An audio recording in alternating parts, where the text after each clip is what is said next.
ಸ್ಮೃತಿಪುರಾಣಾನಾಂ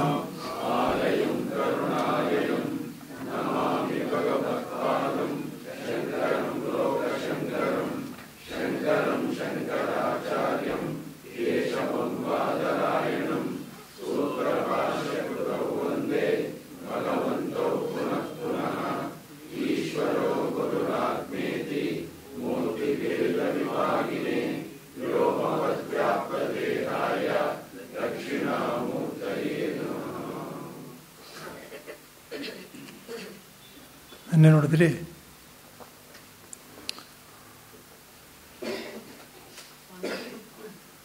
ಕಾರ್ಯಕಾರಣ ಸಂಬಂಧ ಅನ್ನೋದು ಯಾವ ರೀತಿಯೂ ಹೊಂದೋದಿಲ್ಲ.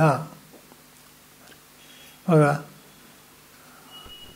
ಕಾರ್ಯಕಾರಣ ಇದರಲ್ಲಿ ಸತ್ತು ಸತ್ತು, ಅಸತ್ತು ಅಸತ್ತು, ಅಸತ್ತಿನಿಂದ ಸತ್ತು ಅಥವಾ ಸತ್ತಿನಿಂದ ಅಸತ್ತು, 4 ವಿಕಲ್ಪಗಳನ್ನಿಟ್ಕೊಂಡು ಹೇಗೆ ನೋಡಿದ್ರು ಕಾರ್ಯಕಾರಣ ಸಂಬಂಧ ಅನ್ನೋದು ಆತ್ಮನ ವಿಷಯದಲ್ಲಿ ಹೊಂದೋದಿಲ್ಲ ಅದಲ್ಲ. ಅಂದರೆ ತುರಿಯಾತ್ಮನಲ್ಲಿ ಈ ಏನು ಕಾಣಿಸ್ತಾ ಇದೆಯೋ ಆ ಜಗತ್ತಿಗೂ ಓ ಮತ್ತು ತುರಿಯಾತ್ಮನಿಗೂ ಕಾರ್ಯಕಾರಣ ಸಂಬಂಧ ಸ್ಥಾಪಿಸೋಕ್ಕೆ ಸಾಧ್ಯವೇ ಇಲ್ಲ ಅನ್ನೋದನ್ನು ಅದನ್ನು ತೋರಿಸ್ಕೊಟ್ಟಿದೆ.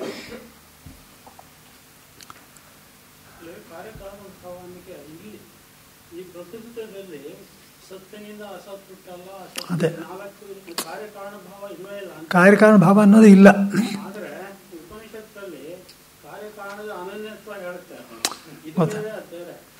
ಬೇರೆ ಬೇರೆ ಅದೇ ಯಾಕೆ ಅಲ್ಲ,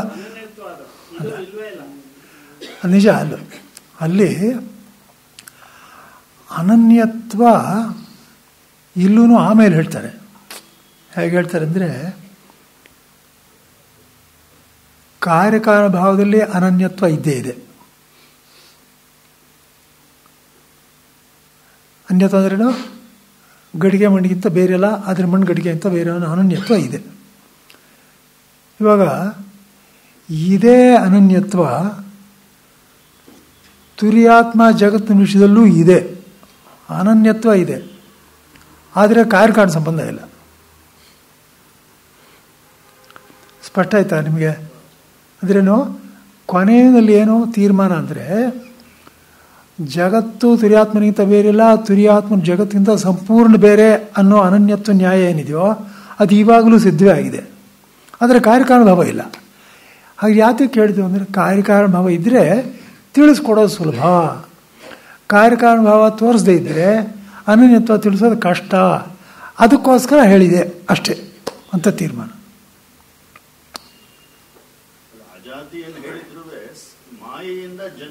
ಅದನ್ನು ಹೇಳ್ತಾರಲ್ಲ, ಅದೇ ಅದಕ್ಕೋಸ್ಕರ ಅದೇ ಮಾಯಿಂದ ಜನ್ಮ ಅನ್ನೋದ್ರಲ್ಲಿ ಕಾರ್ಯಕಾರಣ ಭಾವ ಇಲ್ಲ. ಮಾಯಿಂದ ಜನ್ಮ ಅನ್ನೋದ್ರಲ್ಲಿ ಕಾರ್ಯಕಾರಣ ಭಾವ ಇಲ್ಲ. ಅದು ಅವನ ಸ್ವಭಾವ ಅಂದರೆ ಅನನ್ಯತ್ವವನ್ನು ಬಿಡಲಿಲ್ಲ. ಆದರೆ ಅನನ್ಯತ್ವ ತೋರಿಸ ಮುಂಚೆ ಕಾರ್ಯಕಾರಣ ಭಾವ ಕೊಟ್ಟು ಇವಾಗ ಅದನ್ನು ತೆಗೆದುಹಾಕ್ತಾ ಇದ್ದಾರೆ, ಅಧ್ಯಾರೋಪ ಮಾಡಿ ತೆಗೆದುಹಾಕ್ತಾ ಇದ್ದಾರೆ. ಹಾಂ,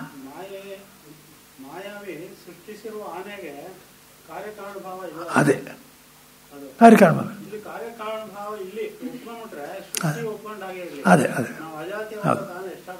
ಅದು ಇವಾಗ ಇಲ್ಲಿ ಶ್ರುತಿ ಹೇಳಿರೋದಕ್ಕೂ ಇಲ್ಲಿ ಹೇಳೋದಕ್ಕೂ ವ್ಯತ್ಯಾಸ ಏನಿಲ್ಲ, ಅದನ್ನೇ ಹೇಳಿರೋದು. ಅಲ್ಲಿ ಶ್ರುತಿಯಲ್ಲಿ ಹೇಳಿ ಅದು ಹೇಳಿ ಓ ಅಜಾಯಮಾನೋ ಬಹುಧಾ ವಿಜಾಯಿತ ಅಂದರೆ ಮಾಯ ತಾನೇ ಅದು. ಅದಕ್ಕೋಸ್ಕರ ಅದನ್ನೇ ಹೇಳಿರೋದು. ಅದನ್ನು ಹೇಳಿರೋದು ಸುಮ್ಮನೆ ತಟ್ ಅಂತ ಅದನ್ನೇ ಹೇಳಿದ್ರು ಒಬ್ರಿಗೂ ಅರ್ಥವಾಗಲ್ಲ. ಅದಕ್ಕೋಸ್ಕರ ಈ ಕಾರ್ಯಕಾರಣ ಭಾವ ತೊಗೊಂಡು ಬಂದಿದ್ದಾರೆ. ಹಾಗೇನೆ ಇವಾಗ ನೋಡಿ ಹೇಳ್ತಾರೆ, ವಿಪರ್ಯಾಸಾದ್ಯಥಾ ಜಾಗ್ರತ ಅಚಿಂತ್ಯಾನ್ ಭೂತವತ್ ಸ್ಪೃಶೇತ್ ತಥಾ ಸ್ವಪ್ನ ವಿಪರ್ಯಾಸಾತ್ ಧರ್ಮಾನ್ಸ್ ತಥೈವ ತತ್ರೈವ ಪಶ್ಯತಿ. ಅಂದರೆ ವಿಪರ್ಯಾಸ ಅವಿವೇಕದಿಂದ ಈ ಎಚ್ಚರದಲ್ಲಿ ಅಚಿಂತ್ಯವಾದವುಗಳನ್ನೇ ಭೂತವಾಗಿದ್ದಂತೆ ಮುಟ್ಟುವನು. ಅಂದರೆ ಇಂದ್ರಿಯಗಳಿಂದ ಮುಟ್ತಾ ಇದ್ದಾನೆ ಅಂತಿದೆಯಲ್ಲ, ಅದನ್ನ ಇಟ್ಕೊಂಡು ಹೇಳೋದು. ತಿಳ್ಕೊಳ್ತಾ ಇದ್ದಾನಲ್ಲ, ಅಚಿಂತ್ಯವಾದಗಳನ್ನ ತಿಳ್ಕೊಳ್ತಾ ಇದ್ದಾನೆ. ಹಾಗೆ ಕನಸಿನಲ್ಲೂ ತಿಳ್ಕೊಳ್ತಾ ಇದ್ದಾನೆ ಅವಿವೇಕದಿಂದಲೇ. ಅವಿವೇಕದಿಂದ ಎಚ್ಚರದಲ್ಲಿ ಅಚಿಂತ್ಯಗಳಾದ ವಸ್ತುಗಳನ್ನು, ಅಂದ್ರೇನು, ತರ್ಕಿಸುವುದಕ್ಕೆ ಶಕ್ಯವಲ್ಲದ ಹಗ್ಗದ ಹಾವಿಯ ಮುಂತಾದವುಗಳನ್ನು ನಿಜವಾಗಿರುವಂತೆ ತಿಳ್ಕೊಳ್ತಾ ಇದ್ದಾನೆ. ಗೊತ್ತಾಯ್ತಾ?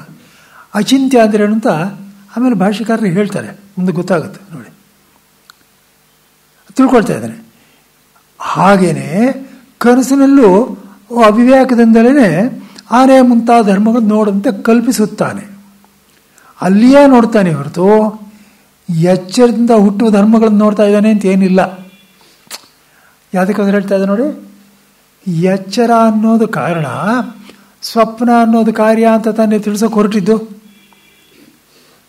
ಅಲ್ಲಿ ಏನ್ರಿ ಕಾರ್ಯಕಾರಣ ಭಾವ ಅಂತೀರಾ, ಇದನ್ನು ಅಸತ್ತು ಅಂತಲೂ ಅಂತ ಇದ್ದೀರಾ?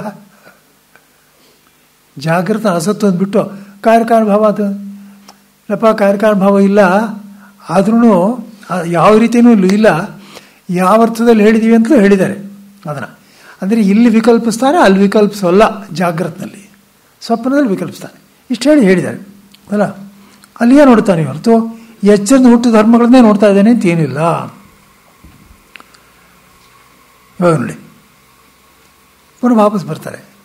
ಈ ಶಂಟಿಂಗ್ ತುಂಬ ಆಗುತ್ತೆ. ಯಾಕಂದರೆ ಯಾಕಾಗುತ್ತೆ ಅಂದರೆ, ಅಲ್ಲಿ ಹೇಳ್ಬಿಟ್ರೆ ಅವನು ಅಲ್ಲೇ ಕೂತ್ಕೊಂಡ್ಬಿಡ್ತಾನೆ, ಇಲ್ಲಿ ಬರೋದೇ ಇಲ್ಲ. ಇಲ್ಲಿ ಹೇಳಿದ್ರೆ ಇಲ್ಲೇ ಕೂತ್ಕೊಂಡ್ಬಿಡ್ತಾನೆ, ಬರೋದಿಲ್ಲ. ಎರಡನ್ನೂ ಸೇರಿಸ್ಬೇಕಲ್ಲ, ಹೇಗೆ ಸೇರಿಸೋದು? ವಿಪರೀತ ಶಂಟಿಂಗ್ ಆಗುತ್ತೆ. ಭಗವದ್ಗೀತೆಯಲ್ಲೂ ಹಾಗೇನೆ ಅನ್ನೋದು ನಸತ್ತನ್ನ ಸುಚ್ಚತೆ ಅಂತ ಹೇಳ್ಬಿಟ್ರು. ನಸತ್ತನ್ನ ಹೇಳ್ಬಿಟ್ಟು, ಅಯ್ಯೋ ಇಲ್ಲ ಇವೆಲ್ಲ ಕಾಣಿಸ್ತಾ ಇದೆಯಲ್ಲ, ಎಲ್ಲ ಇದು ಇದೆ ಅದು ಇದೆ ಅಂತಂದರು. ಅಂತದ ಆಡಿಸ್ತಾರೆ ಅಲ್ಲಿ.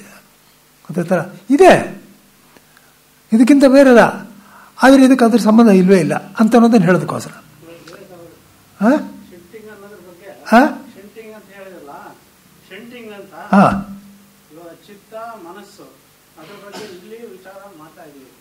ಆದ್ರೆ ಚಾಂದೋಗ್ಯೋಪನಿಷತ್ತಲ್ಲಿ ಚಿತ್ತ ಮನಸ್ಸು ನಾಮದಿಂದ ಶುರು ಮಾಡಿ ಪ್ರಾಣದವರೆಗೆ ಎಲ್ಲವನ್ನು ಆತ್ಮನಿಂದ ಉಪಾಸನೆ ಮಾಡಬೇಕು. ಚಿತ್ತ ಮನಸ್ಸು ಸಂಕಲ್ಪ ಎಲ್ಲ ಅಂದ್ರೆ ಎಲ್ಲ ಚಿತ್ತ ಕೂಡ ಆತ್ಮನಿಂದೇ ಉಪಾಸನೆ ಮಾಡಬೇಕು. ಉಪಾಸನೆ ಅಂದ್ರೆ ಧ್ಯಾನ ಅರಿವು ಅಂತ ಆಗಲಿ.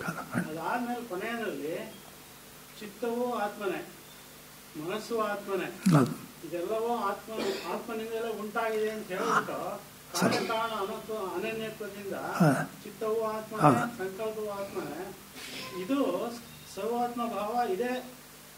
ವಿದ್ಯೆ ನಾರದನಿಗೆ ಮುಕ್ತಿ, ಇದೇ ಭೂಮ ವಿದ್ಯೆ. ಚಿತ್ತವೂ ಆತ್ಮನೇ ಅನ್ನೋದೇ ಭೂಮ ವಿದ್ಯೆ. ಸೊ ಅಲ್ಲಿ ಚಿತ್ತದ ಬಗ್ಗೆ ಏನ್ ಹೇಳಿದೆ ತಾವು ಹೇಳಿದಾಗ, ಅಲ್ಲಿದು ಇಲ್ಲಿದೆ ಎರಡನ್ನೂ ಇಟ್ಕೊಂಡು ಮಾತಾಡ್ತಾರೆ. ಗೊತ್ತಾಯ್ತಲ್ಲ, ಕೊನೆಯಲ್ಲೇನು ಆ ಕೊನೆ ಮೊದಲೇ ಆ ಮಂತ್ರದಲ್ಲಿ ಏನು ಬರುತ್ತೆ, ಸರ್ವ ವ್ಯವಹಾರವೂ ಆತ್ಮನಿಂದಲೇ. ವ್ಯವಹಾರವಿಲ್ವೇ ಇಲ್ಲ, ಆದರೆ ಆಗ್ತಾ ಇರೋ ವ್ಯವಹಾರ ಆತ್ಮನಿಂದಲೇ. ಅದನ್ನೇ ಭಾಷೆಕಾರ ಏನು ಬರೀತಾರೆ, ಪ್ರಾಕ್ ಸದಾತ್ಮ ವಿಜ್ಞಾನಾತ್ ಆತ್ಮನೋ ಅನ್ಯತ್ರ ಸತಃ, ಅಂದರೆ ಆತ್ಮನಿಂದ ಬೇರೆಯಾಗಿರ್ತಕ್ಕಂಥ ಯಾವುದೋ ಈಶ್ವರನಿಂದ ಆಗ್ತಾ ಇತ್ತು. ಸದಾತ್ಮ ವಿಜ್ಞಾನೇತು ಇದಾನೀಂ ಸರ್ವಂ ಆತ್ಮದೇವ ಸಂವೃತ್ತು. ಸೃಷ್ಟಿ ಸ್ಥಿತಿಗಳೆಲ್ಲಂದ್ರೂ ಇವನಿಂದಲೇ ಆಗ್ತಾ ಇದೆ. ಹಾಗೇನೆ ತಥೋಪಿ ಸರ್ವೋಪಿ ಅನ್ಯೋ ವ್ಯವಹಾರ, ಹಾಗೆ ಎಲ್ಲ ವ್ಯವಹಾರಗಳು ಆಗಿದ್ದೇನೆ ಅಂತ ಹೇಳಿದರೆ. ಯಾತಕ್ಕೆ ಶಂಟಿಂಗ್ ಗೊತ್ತಾಯ್ತಲ್ವಾ? ಯಾಕೆಂದರೆ ಕಾರ್ಯಕಾರಣ ಸಂಬಂಧ ಹೇಳೋಕ್ಕೂ ಆಗಲ್ಲ, ಆದರೂ ಅನ್ಯೋನ್ಯತ್ವ ಇದ್ದಿದೆ. ಅದಕ್ಕೆ ಹೇಳಿದ್ದು. ಇದನ್ನು ಎಷ್ಟು ಕಡೆ ತೋರಿಸಿದ್ದಾರೆ. ಬುದ್ಧಿ ಪರಿಮಿತ ಅಥವಾ ಅದರ ಜ್ಯೂಸರ್ಪ ಅಂತ ಹೇಳಿದ್ದಾರೆ ನೋಡಿ, ಅಲ್ಲೂ ಅದೇ ಹೇಳ್ತಾ ಇರೋದು. ಬುದ್ಧಿ ಪರಿಕಲ್ಪಿತ ಆದ್ರೂ ಅನನ್ಯತ್ವ ಬಿಟ್ಟಿಲ್ಲ. ಈ ಬುದ್ಧಿ ಪರಿಕಲ್ಪನೆ ಆ ವಸ್ತುಗಿಂತ ಬೇರೆ ಅಲ್ಲ, ಆ ವಸ್ತು ಅದಕ್ಕಿಂತ ಬೇರೆ ಅಲ್ಲ, ಆದ್ದರಿಂದ ಇದು ಕೂಡ ಅದಕ್ಕಿಂತ ಬೇರೆ ಅಲ್ಲ. ಅದಕ್ಕೋಸ್ಕರನೇ ಹಿರಣ್ಯ ಗರ್ಭನ ಮಾಡಿರೋ ಬುದ್ಧಿ ಕಲ್ಪನೆಯನ್ನು ಇಟ್ಕೊಂಡು ಅಧ್ಯಾರೋಪ ಮಾಡಿದ್ರು. ಹೇಗೆ ಮಾಡಿದ್ದು? ಹಿರಣ್ಯ ಗರ್ಭನ ಬ್ರಹ್ಮಕ್ಕೆ ಅನನ್ಯವೇ, ಅವನು ಬೇರೆ ಅಲ್ಲ. ಅದಕ್ಕೋಸ್ಕರ ಅಧ್ಯಾರೋಪ ಮಾಡಿದ್ರೆ ನಡೆಯುತ್ತೆ ಅಂತ ಹೇಳಿದ್ದಾರೆ ಉದ್ದಕ್ಕೂ.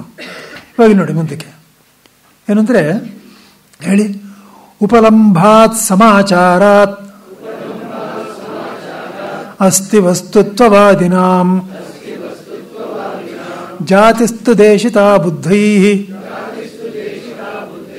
ಅಜಾತೆ ಸ್ತರಸತಾಂ ಸದಾ. ನೋಡಿ, ಬುದ್ಧರಿಂದ ಅಂದರೆ ಅದ್ವೈತವಾದಿಗಳಾದ ಜ್ಞಾನಗಳಿಂದ, ಅದ್ವೈತವನ್ನು ಹೇಳ್ತಾ ಇರತಕ್ಕಂಥ ಜ್ಞಾನಿಗಳಿಂದ.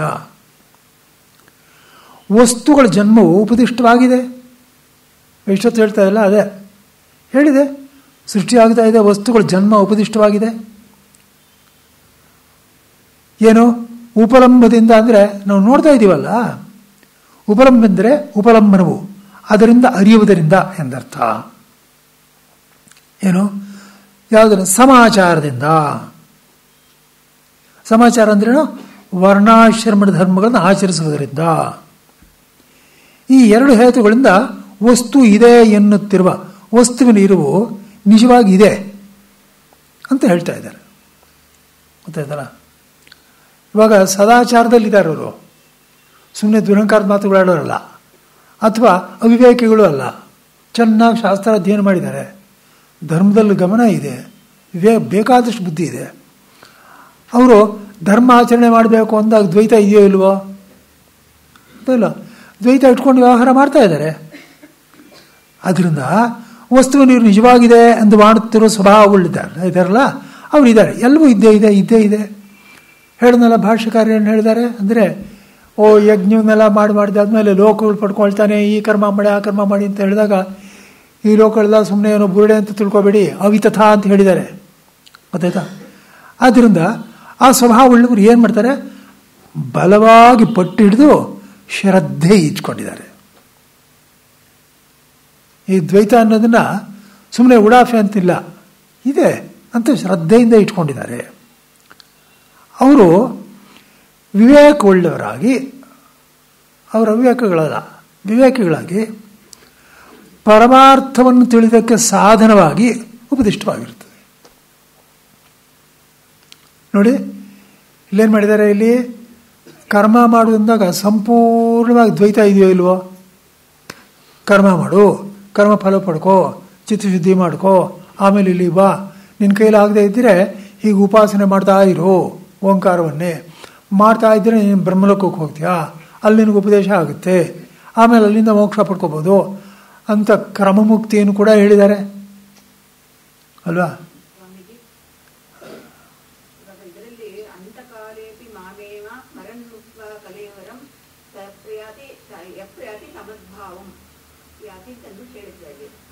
ಭಾಗವತದಲ್ಲೂ ಕೂಡ ಅಜಮಿಡನ್ನ ಅಪ್ಪಿ ನಾರಾಯಣ ಅಂತ ಒಂದು ಶಬ್ದವನ್ನ ಹೇಳಿದ, ಅದಕ್ಕೋಸ್ಕರ ಅವನಿಗೆ ಮುಕ್ತಿ ಸಿಕ್ತು ಅಂತಂದ್ಬಿಟ್ಟು. ಈ ಸಂದರ್ಭದಲ್ಲಿ ನಾವು ಮಾಡಿರೋ ಕರ್ಮಗಳಿಗೆಲ್ಲ ಏನು ಗತಿ ಏನು? ಅದೇ ಮತ್ತೆ ಅದನ್ನೇ ಇಲ್ಲಿ ಈ ಶಂಟಿಂಗದಲ್ಲಿ ಅದಕ್ಕೆ ಹೇಳ್ತಾ ಇರೋದು. ಕರ್ಮಗಳಿಗೆ ಏನೆಲ್ಲ ಗತಿ ಅಂತ ಇವಾಗ ಮಿಥ್ಯಾ ಅಂತ ಹೇಳ್ಬಿಟ್ರು ಅಂತ ಇಟ್ಕೊಳ್ಳಿ, ಏನು ಗತಿ ಅವನಿಗನ್ಸುತ್ತೆ. ಇವಾಗ ಚರ್ಚೆ ಮಾಡ್ತಾ ಇದ್ದಾರೆ ಈಗ, ಗೊತ್ತಾಯ್ತಾ?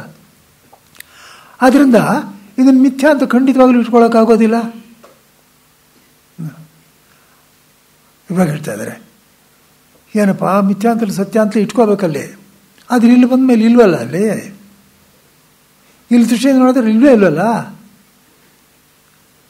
ಇಲ್ವೇ ಇಲ್ಲ ಅಂದರೆ ಅಬರ್ಥದಲ್ಲಿ ಅದನ್ನಂತ ವಾಕ್ಯ ಅಂತ ಮರೆಯಲೇಬೇಡಿ. ಇಲ್ವೇ ಇಲ್ಲ ಅಂದರೆ ತುರಿಯಾತ್ಮನಲ್ಲಿ ಇಲ್ವೇ ಇಲ್ಲ ಅಂತ. ತುರಿಯಾತ್ಮನಲ್ಲಿ ಇಲ್ವೇ ಇಲ್ಲ, ನಿಜವಾಗ್ಲೂ ಇಲ್ಲ. ಅದೇ ಏನೋ ಒಂದು ಕಾಣಿಸ್ತಾ ಇದೆಯಲ್ಲ, ಅಯ್ಯೋ ಅದು ತುರಿಯಾತ್ಮನೇ, ಆದರೆ ಒಟ್ಟಿನಲ್ಲಿ ತುರಿಯಾತ್ಮನಲ್ಲಿ ಏನೂ ಇಲ್ಲ. ಇದು ಬಿಟ್ಟು ಇದನ್ನು ತೆಗೆದುಹಾಕೋ ಹಾಗೇ ಇಲ್ಲ. ಇದು ಭದ್ರ ಹಿಡ್ಕೋಬೇಕು, ಇದೇ ಅಂತಿಮ ಸಿದ್ಧಾಂತ. ಆದರೆ ಇವಾಗ ಹೇಳಿದ ಜಗತ್ತು ಯಾವುದಿದೆ? ಅದ್ವೈತ ಒಂದೇ ಇದೆ. ಆದರೆ ದ್ವೈತ ಬುದ್ಧಿ ಇಟ್ಕೊಂಡು ಮಾಡೋರು ಇದಾರಲ್ಲ, ದ್ವೈತ ಬುದ್ಧಿ ಇಟ್ಕೊಂಡು ಮಾಡ್ತಾ ಇರುವಾಗ ತುರಿಯಾತ್ಮನ ದೃಷ್ಟಿಯಿಂದ ನೋಡಿದ್ರೆ ಅದು ಅಸತ್ತು ತಾನೆ, ಇಲ್ವಲ್ಲ ಗೊತ್ತಾ? ಹಾಗಾದ್ರೆ ಯಾತಕ್ಕೆ ಹೇಳಿದ್ರು? ತುರಿಯಾತ್ಮನ ಪಡ್ಕೊಳ್ಳೋದಕ್ಕೆ ಹೇಳ್ತಾ ಇದ್ದಾರೆ. ತುರಿಯಾತ್ಮನ ಪಡ್ಕೊಳ್ಳೋಕೆ ಹೇಳ್ತಾ ಇರುವಾಗ ಇದೆಲ್ಲ ಅಸತ್ತು ನಿಲ್ಸ್ಕೊಂಡೇ ಹೋಗ್ತಾ ಇರೋ, ನಿಂಗೆ ಸತ್ತು ಸಿಗುತ್ತೆ ಅಂತ ಹೇಳಿದ್ರೆ ಯಾವನಾದ್ರೂ ಹೋಗ್ತಾನೇನೋ? ನೀವೇ ಹೇಳಿ. ಅವನೇನು ಹೇಳೋಕೆ ಅವಾಗ ಅವನಿಗೆ, ಅಪ್ಪ ಇದು ಸತ್ಯವೇನಪ್ಪ ಮಾಡು ಅಂತಾರೆ. ಸತ್ಯವೇನಪ್ಪ ಮಾಡಿದಾಗ ಏನು ಪೂರ್ತಿ ಸುಳ್ಳು ಹೇಳ್ಬಿಟ್ರ ನೀವು? ಹಾಗಿದ್ರೆ ಅಧ್ಯಾನಪ್ಪ ಅಂದ್ರೇನು? ಪೂರ್ತಿ ಸುಳ್ಳು ಹೇಳ್ಬೋದಾ? ಶಾಸ್ತ್ರ ಅಂತ ಗಂಭೀರವಾಗಿ ಇದ್ಕೊಂಡು ಹೇಳ್ಬೋದಾ? ಅಲ್ಲಪ್ಪ. ಅದಕ್ಕೆ ನೋಡಿ ಇವಾಗೊಂದು ಅಬ್ಜೆಕ್ಟಿವ್ ಉಪಯೋಗಿಸ್ತಾರೆ. ನೋಡಪ್ಪ ಇದು ಸತ್ಯ ಅಂತಂದರೆ ಪಾರಮಾರ್ಥಿಕ ಸತ್ಯ ಅಲ್ಲ, ವ್ಯಾವಹಾರಿಕ ಸತ್ಯ ಅಂತಾರೆ. ನಿಮ್ಗೆ ಗೊತ್ತಾಗ್ತಾ ಇದು ಶೆಂಟಿಂಗು? ವ್ಯಾವಹಾರಿಕ ಸತ್ಯಕ್ಕೂ ಪಾರಮಾರ್ಥ ಸತ್ಯಕ್ಕೂ ಏನು ವ್ಯತ್ಯಾಸ? ಪಾರಮಾರ್ಥ ಸತ್ಯದಲ್ಲಿ ಏನು ಇಲ್ವೇ ಅಲ್ಲ, ವಿಕಾರವೇ ಇಲ್ವಯ್ಯ, ವ್ಯವಹಾರವೇ ಇಲ್ವಯ್ಯ. ಇಲ್ಲಿ ವ್ಯವಹಾರ ಇದೆ ಇದೆ, ಹಾಗಿದ್ರೆ ಪೂರ್ತಿ ಮಿಥ್ಯೆ ಆಯ್ತಲ್ಲ? ಇಲ್ಲ ಇಲ್ಲ, ಅದ್ರಲ್ಲಿ ಸತ್ಯ ಇದೆ, ಅದರೊಳಗಡೆ ಇದೆ. ಆದ್ದರಿಂದ ನಾನು ಈವಾಗ ಯಾವುದನ್ನು ಅಸತ್ತು ಅಂತ ಕರೀತಾ ಇದ್ದೀನೋ ಆ ಆಸಕ್ತಿ ನಿಜವಾಗ್ಲೂ ಅಸತ್ತು ಅಂತ ತಿಳ್ಕೋಬಾರ್ದು. ಅದರೊಳಗಡೆ ಇದೆ, ನನಗೆ ಕಾಣಿಸಿಲ್ಲ, ನನಗೆ ಆತ್ಮಜ್ಞಾನವಾಗಿಲ್ಲ. ಆದ್ದರಿಂದ ಅದರೊಳಗಡೆ ಇರತಕ್ಕಂಥ ಪಾರಮಾರ್ಥ ಸತ್ಯ ನನಗೆ ಗೊತ್ತಾಗಿಲ್ಲ. ಗೊತ್ತಾಗದೇ ಇದ್ರೂ ಒಳಗಡೆ ಇದೋ ಅನ್ನೋ ನಂಬಿಕೆ ಇದೆ. ಅರ್ಥ ಆಯ್ತಲ್ವಾ? ಇವಾಗ ಯಾರಾದರೂ ಒಂದು ಸಾಲಿಗ್ರಾಮ ಪೂಜೆ ಮಾಡುವಾಗ ಒಂದು ಕಲ್ಲು ಫಾಸಿಲ್ಲು ಅಂತ ಯಾವನು ಪೂಜೆ ಮಾಡಲ್ಲ.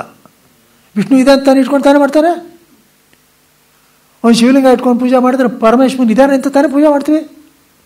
ಅದಕ್ಕೋಸ್ಕರ ನಾವು ಶ್ರದ್ಧೆ ಇಟ್ಕೊಂಡಿದ್ದೀವಲ್ಲ, ಆ ಶ್ರದ್ಧೆ ತಪ್ಪಲ್ಲ, ಮೂಢನಂಬಿಕೆ ಅಲ್ಲ.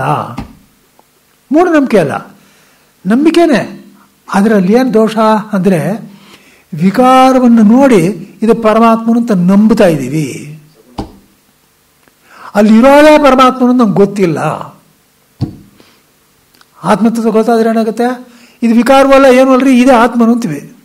ವಿಕಾರವೂ ಇಲ್ಲ, ವ್ಯವಹಾರವೂ ಇಲ್ಲ, ಇದೆಲ್ಲ ಆತ್ಮನೇ ಅಂತೀವಿ. ಗೊತ್ತಾಗಕ್ಕೆ ಮುಂಚೆ ಅಯ್ಯೋ ಇದ್ರೊಳಗಡೆ ಆತ್ಮ ಇದಾನಪ್ಪ, ವಿಕಾರ ಇಲ್ಲಿದೆ, ವಿಕಾರ ಇದ್ರಂತೆ ಒಳಗಡೆ ಆತ್ಮನಿದ್ದಾನೆ ಅಂತೀವಿ. ವ್ಯತ್ಯಾಸ ಗೊತ್ತಾಯ್ತಾ? ಆದ್ದರಿಂದ ವ್ಯವಹಾರ ಸತ್ಯ ಅಂತ ಇಟ್ಕೊಂಡ್ರೆ ಸುಳ್ಳು ಹೇಳಿದಾಗ ಆಗಲಿಲ್ಲ.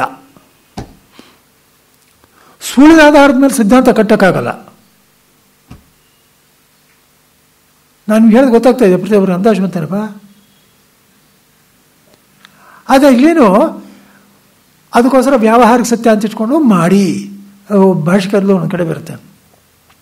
ಇವಾಗ ಸಾಲಿಗ್ರಾಮದಲ್ಲಿ ವಿಷ್ಣು ನೋಡಿದ ಹೇಗೆ ಅಂದರೆ, ಅಲ್ಲಪ್ಪ ಅಯೋಧ್ಯಾಧಿಪತಿ ಅಂತಂದರೆ ಅವನು ಅಯೋಧ್ಯೆಯಲ್ಲಿ ಮಟ್ಟಿ ಕೂತಿರ್ತಾನೆ ಅಂತ ಅಲ್ಲ, ಎಲ್ಲ ಕಡೆನೂ ಅವನ ವ್ಯಾಪ್ತಿ ಇದೆ. ಹಾಗೇನೆ ಇಲ್ಲೂ ಎಲ್ಲ ಕಡೆ ವ್ಯಾಪ್ತತ್ವ ವಿಷ್ಣು ಅಂತ ಇರೋದು. ಅವೆಲ್ಲ ಕಡೆ ಇರೋ ವಿಷ್ಣು ಇಲ್ಲಿಲ್ವೇನಯ್ಯ?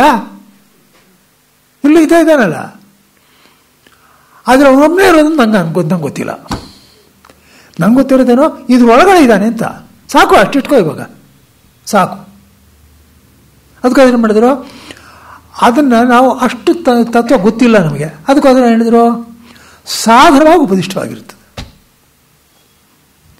ಆತ್ಮದೃಷ್ಟಿಯಿಂದ ನೋಡಿದ್ರೆ ಅದು ವಿಕಾರ, ಅದು ಅಸತ್ತು ಇಲ್ಲ. ಆದರೆ ಅಸತ್ತು ಅಂತ ಹೇಳಿದ್ರೆ ನಾವು ಮುಂದಕ್ಕೆ ಹೋಗೋಕ್ಕಾಗಲ್ಲ. ಅದಕ್ಕೋಸ್ಕರ ಇವನಿಗೆ ಏನಾದರೂ ಆತ್ಮಜ್ಞಾನ ಉಂಟು ಮಾಡ ಅಂಥೇಳಿ ಸದ್ಯಕ್ಕೆ ಅದು ವ್ಯಾವಹಾರಿಕ ಸತ್ಯನಪ್ಪ ಇಟ್ಕೋದು.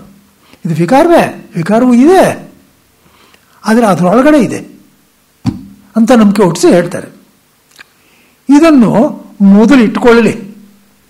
ಆದರೆ ವೇದಾಂತವನ್ನು ಮತ್ತೆ ಮತ್ತೆ ವಿಚಾರ ಮಾಡಿದ ಮೇಲೆ ಹುಟ್ಟಿಲ್ಲದವನು, ತನಗೆರಡನೇ ಇಲ್ಲದವನು ಆದ ಆತ್ಮನ ವಿಷಯವಾದ ವಿವೇಕವು ತಾನೇ ಉಂಟಾಗುವುದು ಎಂದುಕೊಂಡು ಹೇಳಿದೆ. ಅದನ್ನು ಇದನ್ನೇ ಪರಮಾರ್ಥ ಅಭಿಪ್ರಾಯ ಅಂತ ಹೇಳಿಲ್ಲ. ಗೊತ್ತಾಯ್ತಲ್ಲ? ನಾವೇನು ಮಾಡ್ತೀವಿ ನೋಡ್ರಪ್ಪ, ಇದೇ ಪರಮಾತ್ಮನು ಅಂತ ಹೇಳ್ತೀವಿ ಅಲ್ವ? ಇದೆ ಅಂದ್ರೆ ಏನಲ್ಲಿ ವಿಕಾರದಿಂದ ತೋಳ್ತಾ ಇದೆಯಲ್ಲ, ಗುಂಡ್ಗೆ ವಂಕಿಯಾಗಿ ಅದು ಅಂತ. ಇದು ಪರಮಾತ್ಮನ ತಿಟ್ಕೋ ಅಂದರು. ಅದು ನಿಜವಾಗ್ಲೂ ಅದು ಪರಮಾತ್ಮನ ಅಲ್ಲ, ಅದು ಅಸತ್ತು. ಹಾಗಾದ್ರೆ ಪರಮಾತ್ಮ ಏನದು? ಅದು ವಿಕಾರವೇ ಅಲ್ವೇ? ಅದೇ ಪರಮಾತ್ಮನು, ಅದು ಪರಮಾತ್ಮನೇ. ನೀನು ವಿಕಾರ ನೀನು ತಿಳ್ಕೊಂಡಿದ್ಯಾ ಅಷ್ಟೇ. ಆಮೇಲೆ ಬರ್ತದೆ ಆತ್ಮನ್ ನೀನೇ. ಅದಕ್ಕೋಸ್ಕರ ಏನು ಅದನ್ನು ಪೂಜೆ ಮಾಡೋದು ಅನ್ನೋದು ಇಲ್ಲ. ಅಲ್ಲಿವರೆಗೂ ತೊಗೊಂಡು ಹೋಗಬೇಕು. ಅಲ್ಲಿವರೆಗೂ ತೊಗೊಂಡು ಹೋಗೋದಕ್ಕೆ ನಮ್ಮನ್ನು ತಯಾರು ಮಾಡಬೇಕೋ ಇಲ್ವೋ? ಸುಳ್ಳು ಹೇಳ್ಬಿಟ್ಟು ತಯಾರು ಮಾಡೋಕ್ಕಾಗಲ್ಲ. ಅದಕ್ಕೆ ವ್ಯಾವಹಾರಿಕ ಸತ್ಯ ಇದೆ, ತಗೋ ಇಟ್ಕೋ. ಆಮೇಲೆ ಗೊತ್ತಾಗುತ್ತೆ ನಿಮಗೆ ಅದ್ರ ಒಳಗಡೆ ಇರೋದು ಹೊರಗಡೆ ಇರೋದು ಎಲ್ಲನೂ ಆತ್ಮನೇ ಅಂತ ಗೊತ್ತಾಗುತ್ತೆ. ಈಗ ಸಾಲಿಗ್ರಾಮನೇ ವಿಷ್ಣು ಅಂತ ಒಂದು ವಿಗ್ರಹನೇ ಭಗವಂತ ಅಂತ ಹೇಳಿ ಕೊಟ್ಮೇಲೆ ಇವನು ಅದನ್ನೇ ಮಾಡ್ತಾ ಮಾಡ್ತಾ ಅಲ್ಲಿಗೆ ಫೋಕಸ್ ಆಗ್ಬಿಡ್ತಾನೆ. ಅವಾಗ ಇದನ್ನು ಬಿಟ್ಟು ಬೇರೆ ಇನ್ಯಾವುದು ದೇವರಿಲ್ಲ ಅನ್ನೋ ತರ ಬಹಳ ಒಳ್ಳೇದು. ಅವನು ಹಾಗೆ ಮಾಡಲಿ, ಇದನ್ನು ಬಿಟ್ಟು ಇನ್ನೊಂದು ಇಲ್ಲ ಅಂತಲೇ ತಿಳ್ಕೊಳ್ಳಿ, ಅದೇ ಒಳ್ಳೇದು. ಈ ವಿಗ್ರಹ ಬಿಟ್ಟು ಇನ್ನೊಂದು ದೇವರೆಲ್ಲ ಈ ಪೂಜೆ ಮಾಡೋವಾಗ ಯಾವನಿದ್ ವಿಗ್ರಹ ಅಂತ ಖಂಡಿತ ತಿಳ್ಕೊಳ್ಳಲ್ಲ. ಭಗವಂತನ ಅಂತಲೇ ತಿಳ್ಕೊಳ್ಳೋದು. ಅವನು ಯಾವನೋ ಮೂರ್ಖ ಇದ್ದಾನಲ್ಲ, ಏನ್ರಿ ಬರೀ ವಿಗ್ರಹ ಇಟ್ಕೊಂಡು ಮಾಡ್ತಾ ಇದ್ದೀರಾ ಅಂತ ಅವನಂತಾನಷ್ಟೇ. ಪೂಜೆ ಮಾಡೋ ಭಕ್ತಿನ ಅವನು ಇದು ವಿಗ್ರಹ ಅಂತ ಯಾವನು ತಿಳ್ಕೊಳ್ಳಲ್ಲ. ಇದು ಭಗವಂತನ ಅಂತಲೇ ಪೂಜೆ ಮಾಡೋದು. ಕೊಂಡ್ಕೊಂಬರುವಾಗ ವಿಗ್ರಹನೇ ಅದು, ಪೂಜೆ ಮಾಡುವಾಗ ಭಗವಂತ. ಯಾರಿಗೂ ಗೊತ್ತಿಲ್ಲ ಇದು. ಅದಕ್ಕೋಸ್ಕರ ಪೂಜೆ ಮಾಡುವಾಗ ಅವಾಗೆಲ್ಲ ಅದ್ವೈತ ಹೇಳ್ಕೊಂಬರೋದು ಶುದ್ಧ ತಪ್ಪೋದು. ಇಲ್ಲೇ ಸಿಕ್ಕಾಕೊಂಡ್ಬಿಡ್ತಾನೆ, ಅಲ್ಲಿ ಹೋಗೋಕೆ ಆಗೋದಿಲ್ಲ, ಅವೆಲ್ಲ ಬುರುಡೆ. ನಾನು ಒಂದ್ಸಲ ಶರಣಾಗತನಾದ್ಮೇಲೆ ನನ್ನನ್ನು ಹ್ಯಾಕೆ ಕರ್ಕೊಂಡು ಹೋಗ್ಬೇಕು ಅಂತ ಅವನಿಗೆ ಗೊತ್ತಿಲ್ವೇ? ಅಪ್ಪ ನೀನೇ ಯಾ ಪರಮಾತ್ಮ, ಪರಮಾತ್ಮ ಅವನಿಗಷ್ಟು ವಿವೇಕವಿಲ್ವೇ? ಅರೆ ಇಷ್ಟೊಂದು ನಂಬಿದ್ದಾನೆ, ನಾನು ಕರ್ಕೊಂಡು ಹೋಗ್ತೀನಿ ಅಂತಾನೆ. ಗೊತ್ತದ? ಸ್ವಲ್ಪ ಉಪ್ಯಸ ಧರ್ಮಿಸಿದ ಆ ಥರ ಆಯ್ತೆ ಮಹತೋ ಭಯಾತ್ ಅಂತಿದೆ. ಸ್ವಲ್ಪ ಪೂಜೆ ಮಾಡಿದ್ರು ಕರ್ಕೊಂಡು ಹೋಗ್ತಾನೆ. ಆದ್ದರಿಂದ ಸಿಕ್ಕಾಕೊಂಡ್ಬಿಡ್ತಾನೆ. ಅದು ಇದು ಎಲ್ಲ ಸುಮ್ಮನೆ ಲೆಕ್ಚರ್ಗಳು, ಕೆಲ್ಸಕ್ಕೆ ಬಾರ ಲೆಕ್ಚರ್ಗಳು. ಏನೋ ಇದೆಲ್ಲ ಒಂದೂ ಇಲ್ಲ, ನೀವು ಸುಮ್ಮನೆ ಏನು ಕರ್ಮ ಮಾಡ್ಕೊಂಡು ಮಾಡ್ತಾ ಒದ್ದಾಡ್ತಾ ಇದ್ದೀರಾ, ಹೋಗಿ ಎತ್ಕೊಳ್ತಾ ಧ್ಯಾನಕ್ಕೆ ಅಂತ ಅನ್ನೋದಕ್ಕೆ ಲೆಕ್ಚರ್ ಅದು ಅಷ್ಟೇ. ಆ ಲೆಕ್ಚರ್ಗಳು ಇಲ್ಲಿ ನಡೆಯಲ್ಲ. ನಿರ್ಗುಣ ಬ್ರಹ್ಮರೂಪಾಸನೆ ಮಾಡಬೇಕು. ನಿರ್ಗುಣ ಬ್ರಹ್ಮರೂಪಾಸನೆ ಮಾಡದೆ ಹೋದ್ರೆ ಆ ದೇವತೆಗಳು ತಮ್ಮ ಲೋಕಕ್ಕೆ ನಮ್ಮನ್ನು ಕರ್ಕೊಂಡ್ಬಿಡ್ತಾರೆ. ಅವಾಗ ಬ್ರಹ್ಮಜ್ಞಾನಕ್ಕೆ ಅಡ್ಡಿ ಆಗ್ಬಿಡ್ತಲ್ಲ. ಹೇಳಿ ನೋಡಿ, ದೇವತೆಗಳು ನಾನು ನಿಜವಾಗ್ಲೂ ವೈರಾಗ್ಯ ಪಡ್ಕೊಂಡು ಇಲ್ಲಿಗೆ ಬಂದರೆ ಅವ್ರು ಬಿಟ್ಬಿಡ್ತಾರೆ.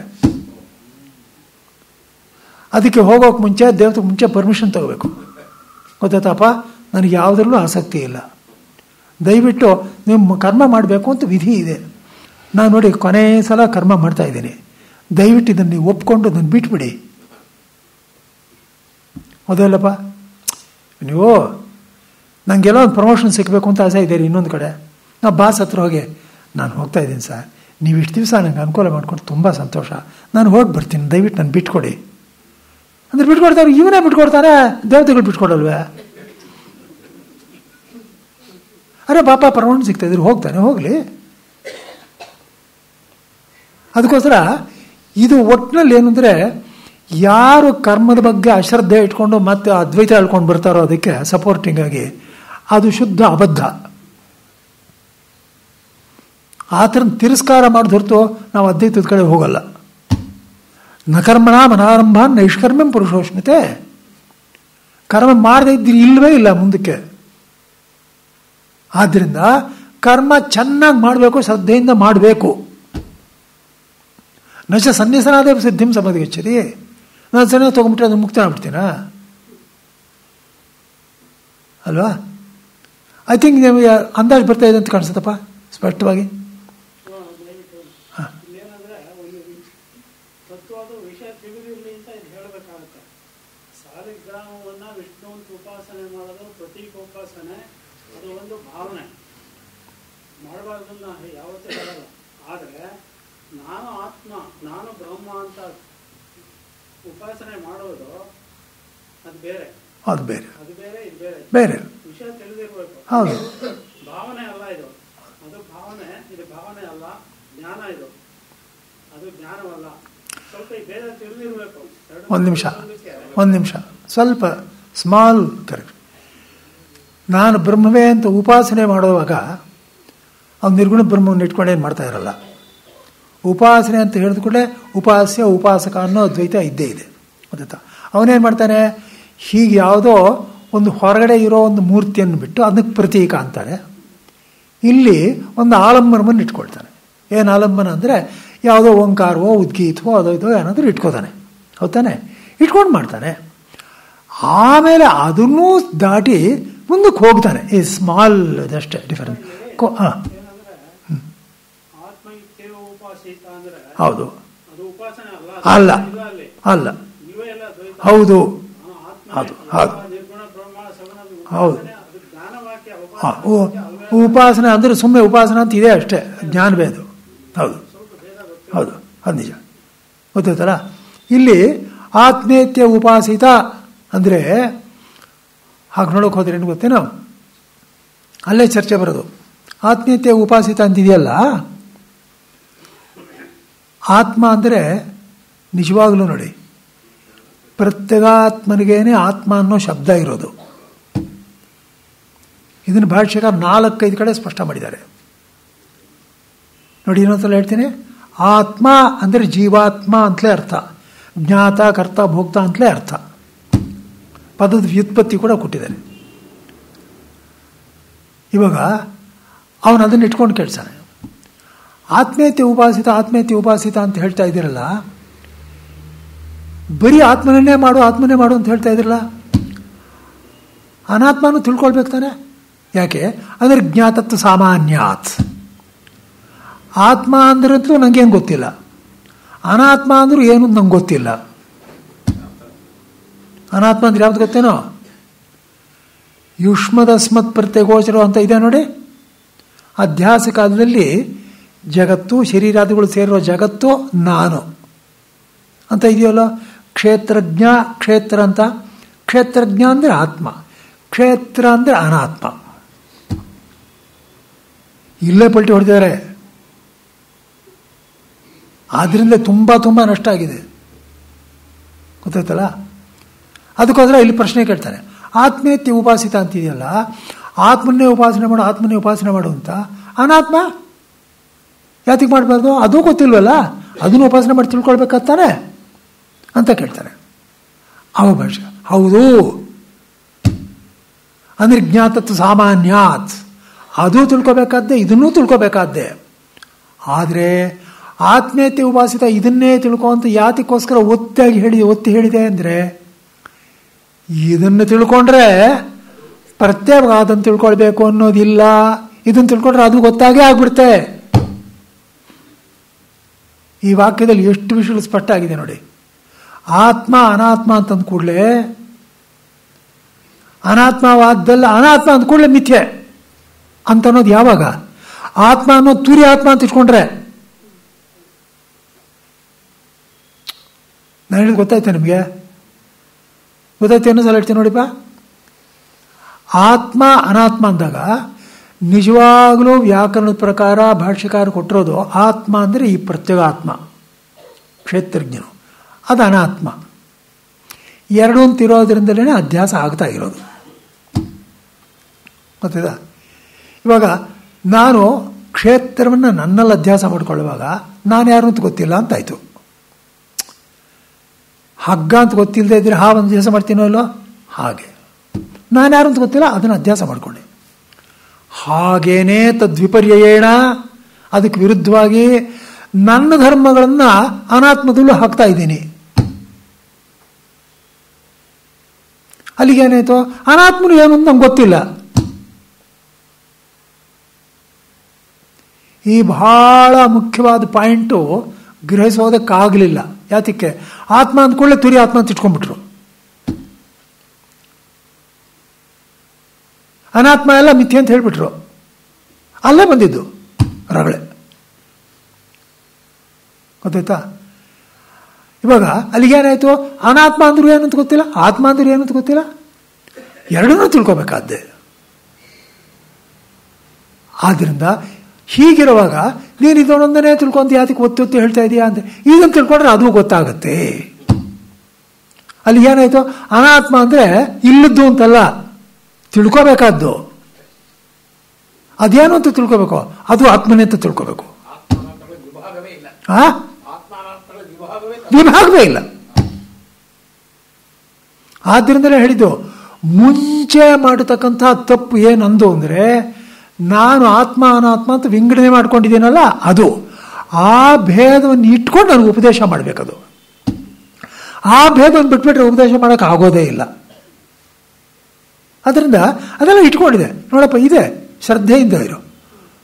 ಮತ್ತು ನಾನು ಸ್ವತಂತ್ರ ಅದು ಇದು ಏನೂ ಇಲ್ಲ ಅಂತ ಹಾಗೆ ಇಟ್ಕೋಬೇಡ. ಒಬ್ಬ ಭಗವಂತ ಅಂತಿದ್ದಾನೆ, ನೆನ್ಪಿಟ್ಕೋ. ಧರ್ಮದಿಂದ ಬಾಳು. ಅಲ್ಲಿಂದ ಶುರು ಮಾಡ್ತಾನೆ. ನೋಡೋಣ ಭಗವಂತ ಯಾರು ಯಾರು ಅಂತ ತಿಳಿಸಿ ಭಗವಂತ ಅಂದ್ರೆ ಏನಪ್ಪ, ಈ ಜಗತ್ತಿಗೆಲ್ಲ ಕಾರಣಕರ್ತ ಅಂತ ಶುರು ಮಾಡಿದ್ರು. ಯಾಕೆ? ನಾನು ನನ್ನ ಕಡೆ ನೋಡ್ಕೊಳ್ಳೋ ರೂಢಿ ನನಗಿಲ್ಲ. ಜಗತ್ತಿಗೆ ಮುಂಚೆ ಹೇಳಿದ್ರು, ಜಗತ್ತು ಎಲ್ಲಾನು ಅವನೇನಪ್ಪ, ಈ ಶರೀರ ಅದು ಅವನೇ. ಎಲ್ಲ ಬ್ರಹ್ಮದ ಬಗ್ಗೆ ತುಂಬ ಗೌರವ ಬಂತು ಇವನಿಗೆ. ಆಮೇಲೆ ಆ ಬ್ರಹ್ಮ ಅದು ನೀನೇ ಅಂತ ಹೇಳ್ತು. ಅಯ್ಯೋ, ಅಲ್ಲಿ ನೋಡಿ ಎಲ್ಲಿಂದ ಎಲ್ಲಿ ಬೇರೆ ಕರ್ಕೊಂಬಂತು, ಗೊತ್ತಾಯ್ತಲ್ವ? ಆದ್ದರಿಂದನೇ ಇಲ್ಲಿ ಅವನು ವಿವೇಕವು ತಾನೇ ಉಂಟಾಗುವುದು ಹೇಳಿದ್ರು. ಆದ್ದರಿಂದ ಅದೇ ವ್ಯಾವಹಾರಿಕ ಸತ್ಯವನ್ನೇ ಪಾರಮಾರ್ಥಿಕ ಸತ್ಯ, ಅದೇ ಪರಮಾತ್ಮನು, ಅದನ್ನ ಬಿಟ್ಟು ಇನ್ನೊಂದಿಲ್ಲ ಅಂತ ಹೇಳ್ತಾ ಇಲ್ಲ. ಇಲ್ಲಿ ಬಂದ್ಮೇಲೆ ಹೇಳ್ತೆ ಇದನ್ನ ಬಿಟ್ಟು ಇನ್ನೊಂದಿಲ್ಲ ಅಂತ, ಅದನ್ನ ಬಿಟ್ಟು ಇನ್ನೊಂದಿಲ್ಲ ಅಂತ ಹೇಳಲ್ಲ. ನಿಮ್ಗೆ ಗೊತ್ತಾಯ್ತಾ ಈ ವಾಕ್ಯ?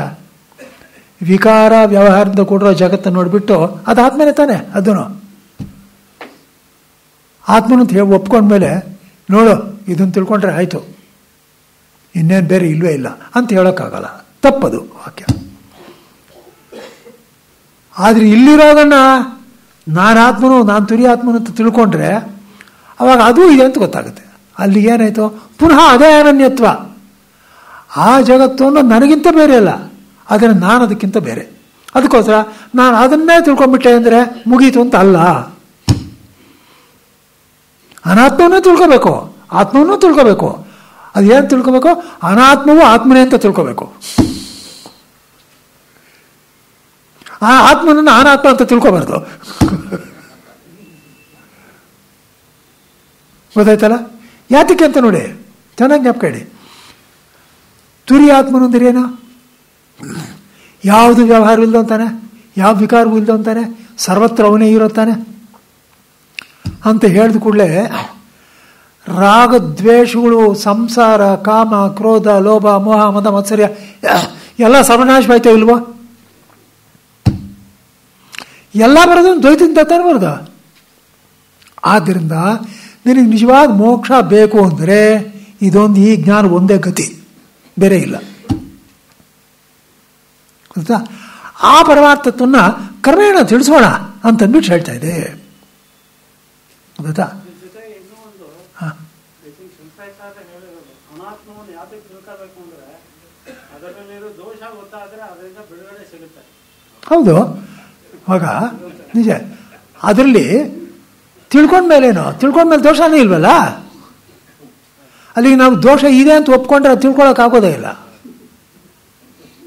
ಹೌದಲ್ಲಪ್ಪ? ನಿರ್ದೋಷವಾಗಿದೆ ಆತ್ಮನಿದು. ಅದಲ್ಲ, ಏಕೆಂದರೆ ಆ ಶ್ರೋತ್ರಿಯರು ಸ್ಥೂಲ ಬುದ್ಧಿಯುಳ್ಳವರಾದ್ದರಿಂದ ಹುಟ್ಟಿಲ್ಲದಕ್ಕೆ, ಹುಟ್ಟಿಲ್ಲದ ವಸ್ತುವಿಗೆ ತಮ್ಮ ನಾಶವೇ ಆಗುವುದನ್ನು ನೆನೆಸಿ ಅವಿವೇಕಗಳಾದ್ದರಿಂದ ಯಾವಾಗಲೂ ಹಂಚಿಕೊಳ್ಳುತ್ತಿರುವರು.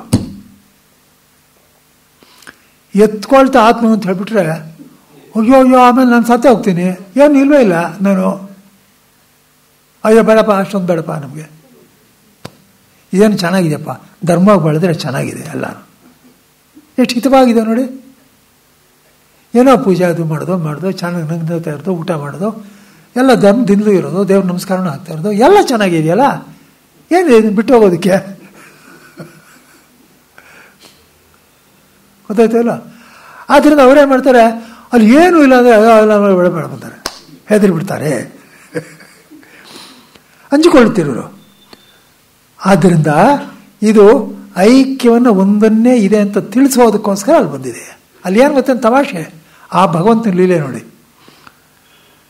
ನಾನು ಏನು ಧರ್ಮ ಕಾರ್ಯವನ್ನು ಮಾಡ್ತೀನೋ ಸಕಾಮವಾಗಿ ಮಾಡಿದ್ರೆ ಅಲ್ಲೇ ಇರ್ತೀನಿ, ಅದನ್ನೇ ನಿಷ್ಕಾಮವಾಗಿ ಮಾಡಿದ್ರೆ ಈ ಕಡೆ ಬಂದೇ ಬರ್ತೀನಿ.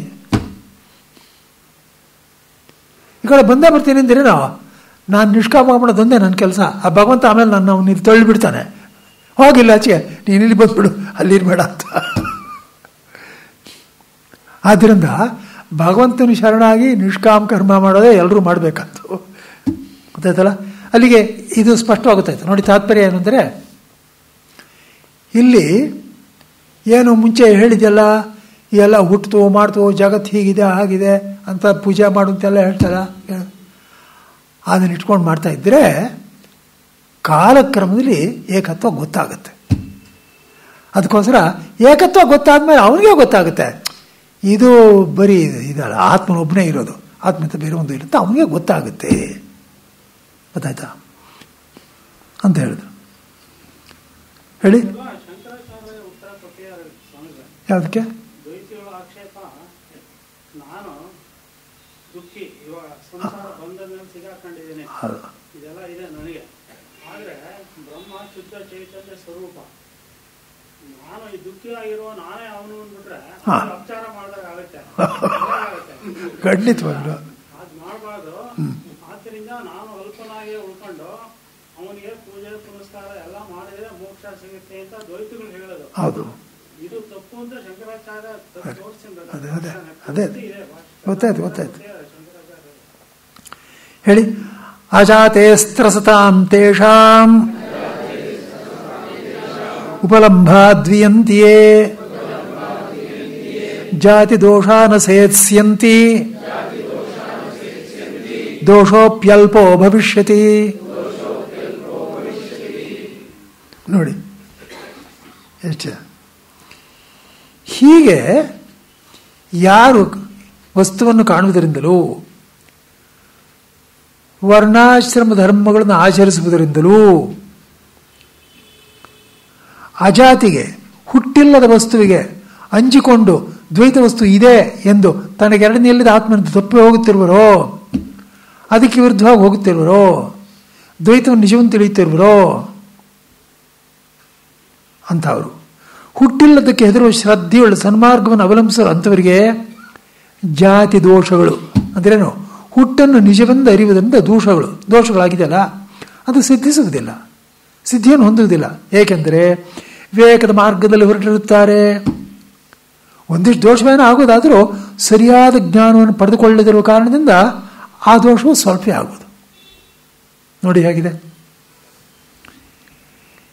ಅವಾಗ ಇವರೇನು ಮಾಡ್ತಾ ಇದ್ದಾರೆ, ಧರ್ಮವನ್ನು ಆಚರಣೆ ಮಾಡ್ತಾ ಇದ್ದಾರೆ. ಅಂದರೆ ದ್ವೈತದಲ್ಲೇ ಇದ್ದಾರೆ ಅಂದರೆ ಈ ಅಂತಿಮ ದೃಷ್ಟಿಯಿಂದ, ಮೋಕ್ಷ ದೃಷ್ಟಿಯಿಂದ, ಪರಮಾರ್ಥ ದೃಷ್ಟಿಯಿಂದ, ತುರಿಯಾತ್ಮನ ದೃಷ್ಟಿಯಿಂದ ದೋಷವೇ ತಾನೆ, ದೋಷವೇ, ಏನಿಲ್ಲ ಅಂತಿಲ್ಲ. ಅವರೇನು ಮಾಡಿದ್ದಾರೆ, ಹೆದರ್ಕೋತಾರೆ. ಅಜಾತಿ ಹೆದರ್ತಾರೆ. ಏನು ಅಜಾತಿ ಅಂದರೆ ಹುಟ್ಟಲೇ ಇಲ್ಲ ಮಾಡಲೇ ಇಲ್ಲ ಅಂದರೆ ಹೆದರ್ತಾರೆ ಅವರು. ಅದಕ್ಕೋಸ್ಕರ ಅವರು ದ್ವೈತಿಗಳಾಗೇ ಮುಂದುವರಿತಾ ಇದ್ದಾರೆ. ಅವರು ಇದಕ್ಕೆ ಹೆದರ್ಕೊಂಡಿದ್ದಾರೆ. ಆದರೆ ಶ್ರದ್ಧೆಯುಳ್ಳ ಸನ್ಮಾರ್ಗವನ್ನು ಅವಲಂಬಿಸಿದ್ದಾರೆ. ಆದ್ದರಿಂದ ಈ ಹುಟ್ಟುತ್ತೆ ಹೇಳುತ್ತೆ ಅಂತ ಹೇಳಿದ್ರಿಂದ ದೋಷಗಳು ಬರುತ್ತಾ ಇಲ್ಲ, ಆ ದೋಷಗಳು ಬರುತ್ತೆ. ಹಾಗೆ ಬರುತ್ತೆ ನೋಡಿ. ಹುಟ್ಟೋನು ಸಾಯನ್ನು ತಿಟ್ಕೊಂಡಿದೆಯಲ್ಲ, ಅಲ್ಲಿಗೆ ಅಧ್ಯಾಸ ಇದೆಯೋ ಇಲ್ಲೋ, ಅಧ್ಯಾಸ ಇರೋದನ್ನ ಸಂಸಾರದಲ್ಲಿ ಮುಂದುವರಿತಾರೆ ಅವರು. ಅದೇ ದೋಷ. ಮುಂದುವರಿತಾ ಇದ್ರು ಕೂಡ ಅವನು ಲಂಗೋಲಗಾಮಿಲ್ದೆ ಹೋಗ್ತಾ ಇಲ್ಲ. ದ್ವೈತ ಮಾರ್ಗದಲ್ಲೇ ಮುಂದುವರಿತಾ ಇದ್ರು, ಲಂಗೋಲಗಾಮಿಲ್ದೆ ಹೋಗ್ತಾ ಇದ್ದಾರ. ಒಂದು ನಿಯಂತ್ರಣ ಇದೆ, ಒಂದು ಶಿಸ್ತಿದೆ. ಆದ್ದರಿಂದ ಏನಾಯಿತು, ಭಗವಂತನ ಸ್ಮರಣೆ ಮಾಡೋದು ಬಿಡದೇ ಇರೋದ್ರಿಂದ ಅವನ ಕ್ರಮೇಣ ಅವ್ರನ್ನ ನಿಷ್ಕಾಮದ ಕರ್ಮಡೆ ತಿರುಗಿಸಿ ಈ ಕಡೆ ಎಳ್ಕೊಳ್ಳೋಕೆ ಅವಕಾಶ ಇದೆ. ನೋಡಿ ಏನು ಹೇಳಿದೆ, ಅಪಿಚೇತ್ ಸುದುರಾಚಾರೋ ಭಜತೆ ಮಾಂ ಅನನ್ಯಭಾಗ್ ಸಾಧುರೇವ ಸಮಂತವ್ಯ ಸಮ್ಯಕ್ ವ್ಯವಸಿತೋ ಹಿಸ. ಗೊತ್ತೇನೋ ಸುದುರಾಚಾರಿ ಅಂದ್ರೆ ಗೊತ್ತೇನೋ, ದುರಾಚಾರಿಗಳು ಅಗ್ರಗಣ್ಯ ಅಂತ. ಹಾಗಿದ್ರೂ ಭಜತೆ ಮಾಂ ಅನನ್ಯಭಾಗ್, ಅವನು ಯಾವಾಗಲೂ ನನ್ನ ಬಗ್ಗೆ ಚಿಂತನೆ ಮಾಡ್ತಾ ಇದ್ದರೆ ಅವನ್ನ ಸಾಧುರೇವ ಸಮಂತವ್ಯ, ಅವನು ಸಾಧು ಅಂತಲೇ ತಿಳ್ಕೋಬೇಕು. ಯಾಕೆ, ಸಮ್ಯಕ್ ವ್ಯವಸಿತೋ ಹಿಸ, ಸರಿಯಾದ ಮಾರ್ಗದಲ್ಲಿದ್ದಾನ ಅವನು, ಮಾರ್ಗ ಸರಿಯಾಗಿದೆ. ಅರ್ಥ ಆಯ್ತಾ ಇದ್ದ? ಏನು ಮಾರ್ಗ ಸರಿಯಾಗಿದೆ ಅಂದ್ರೇನು, ಎಲ್ಲರೂ ಈ ಕಡೆ ಕೆಟ್ಟ ಕೆಲಸನೂ ಮಾಡ್ತಾ ಇದ್ದಾನೆ, ಆ ಕಡೆ ಭಗವಂತ ಸ್ಮರಣೆ ಮಾಡ್ತಾ ಇದ್ದಾನೆ, ಸರಿಯಾಗಿರೋದು ಏನಿದೆ ಅಲ್ಲಿ ಅಂದರೆ ಭಗವಂತ ಸ್ಮರಣೆ ಮಾಡ್ತಾ ಇದ್ದಲ್ಲ ಅದೇ ಸರಿಯಾಗಿರೋದು. ಇವಾಗ ಕೆಲವರು ತುಂಬ ಆಕ್ಷೇಪಗಳು ಮಾಡೋದು ನಾವು ನೋಡ್ತೀವಿ. ಏನು ಅಂದರೆ ಅವೆಲ್ಲ ಪಾಪ ಮಾಡಿಬಿಡ್ದು, 100 ಕೋಟಿ ರೂಪಾಯಿ ಹೊಡೆದು ಬಿಡೋದು ಇಲ್ಲಿ, ಅಲ್ಲಿ 1 ಕೋಟಿ ರೂಪಾಯಿ ತಿರುಪತಿಯಲ್ಲಿ ಹಾಕ್ಬಿಟ್ಟು ಬಂದ್ಬಿಡೋದು, ಎಲ್ಲ ಹೊಟ್ಟೋಯ್ತಾ? ಸ್ವಾಮಿ ಅದನ್ನೇ ಇಲ್ಲಿ ಹೇಳ್ತಾ ಇರೋದು. ದೋಷ ಆಗದೆ ಇರೋದಿಲ್ಲ, ಆದರೆ ಕ್ರಮೇಣ ದೋಷ ಕಡಿಮೆ ಆಗುತ್ತೆ. ಅವನೊಂದು ಕೋಟಿ ಹಾಕಿದಾನೋ ಇಲ್ವೋ, ಆ 1 ಕೋಟಿ ಅವನು ಕಾಪಾಡುತ್ತೆ ಕಾಲಕ್ರಮದಲ್ಲಿ. ನೋಡಿ, ನಿಮಗೆಲ್ಲ ಗೊತ್ತಿರೋದು, ಅವನು ಯಾವನ ಆಂಧ್ರ ಪ್ರದೇಶ ಚೀಫ್ ಮಿನಿಸ್ಟರ್ ಅವನಿದ್ನಲ್ಲ, ಅವನ ಮಗ ಒಬ್ಬ ಇದ್ದ, ಎಲ್ಲ ಲೂಟಿ ಹೊಡೆದ್ರು, ಎಲ್ಲ ಮಾಡಿದ್ರು. ಮತ್ತು ಪರಮದ್ವೇಷಿ, ಹಿಂದೂ ಧರ್ಮನ ಅದು ಇದೆಲ್ಲ ನೋಡಿದ್ರು, ಪರಮದ್ವೇಷಿ ಅವನು. ಹಾಗಿರೋನು ಅವನು ತುಂಬ ಕುತ್ತಿಗೆಗೆ ಬಂತು. ಕುತ್ತಿಗೆಗೆ ಬಂದಾಗ ಅವನೇನು ಮಾಡ್ದಂದರೆ, ನಾನು ತಿರುಪತಿ ತಿಮ್ಮಪ್ಪನಿಗೆ ಅದು ತಪ್ಪು ಕಾಣಿಕೆ ಅರ್ಪಿಸ್ತೀನಿ, ಕಿರೀಟ ಕೊಡಿಸ್ತೀನಿ ಅಂತ ಏನು ಹೇಳ್ದ. ಕಿರೀಟ ಕೊಡಿಸ್ದ, ಅವನಿಗೆ ಬೈಲು ಸಿಕ್ತು. ಎಲ್ರಿಗೂ ಗೊತ್ತು ತಾನೇ ಇದು? ಬಳ್ಳಾರಿ ಏನಲ್ರಿ, ಆಂಧ್ರ ಚೀಫ್ ಮಿನಿಸ್ಟರ್ ಜಗನ್ಮೋಹನ್ ರೆಡ್ಡಿ. ಎಲ್ರಿಗೂ ಗೊತ್ತೋ ಇಲ್ವೋ ಇದು? ಆಗ ಅವನು ಅಲ್ಲಿ ಮಾಡಿದಾಗ ಅವನಿಗೆ ಭಗವಂತ ಮೇಲೆ ನಂಬಿಕೆ ಬಂದಿದೆ. ಅವನು ಕಾಪಾಡೋಕ್ಕೆ ಶುರು ಮಾಡಿದ್ದಾನೆ. ನೋಡು, ನನ್ನ ನಂಬಿದ್ರೆ ನಿನ್ಗೆ ಲಾಭ ಆಗುತ್ತೆ ಅಂತ ತಿಳ್ಕೊ. ಅಷ್ಟು ಮಟ್ಟಿನ ಸಂಸ್ಕಾರ ಐತೆ ಈ ಜನ್ಮದಲ್ಲಿ, ಮುಂದಕ್ಕೆ ಹೋಗ್ತಾನೆ.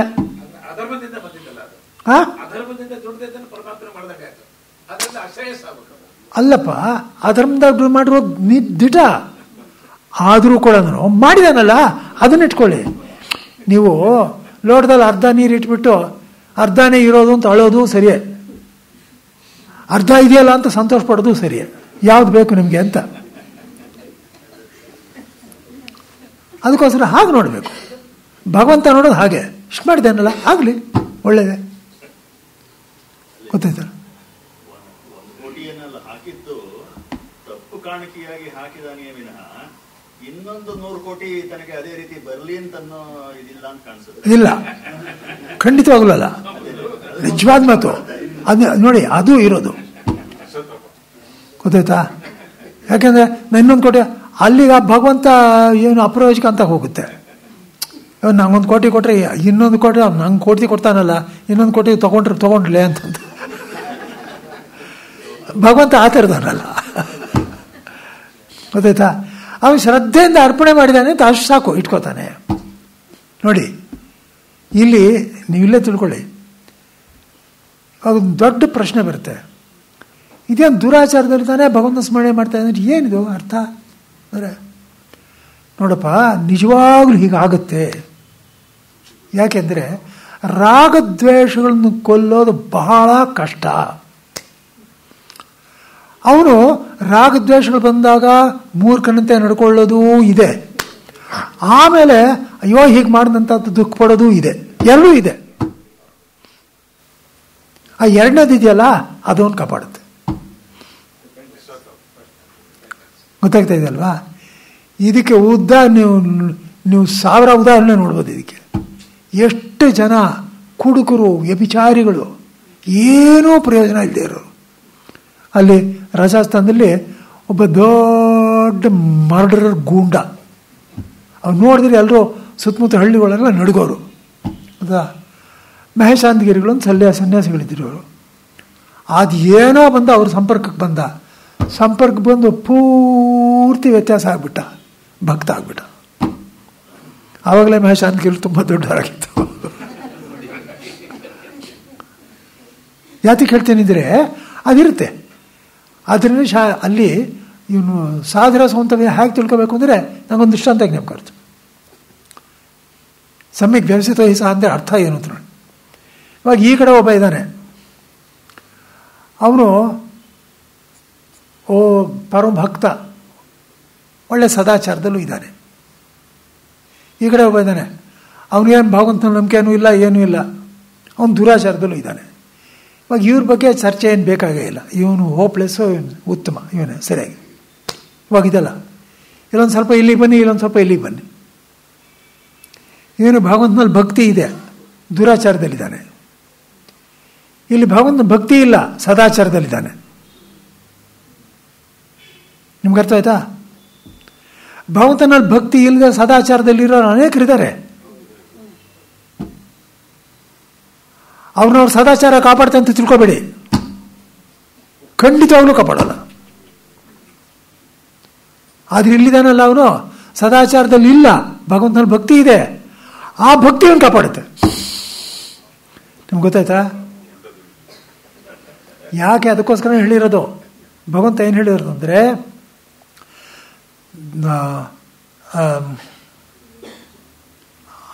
ಆಚಾರ ಪ್ರಥಮೋ ಧರ್ಮ ಧರ್ಮಸ್ಯ ಪ್ರಭುರಚ್ಯುತ.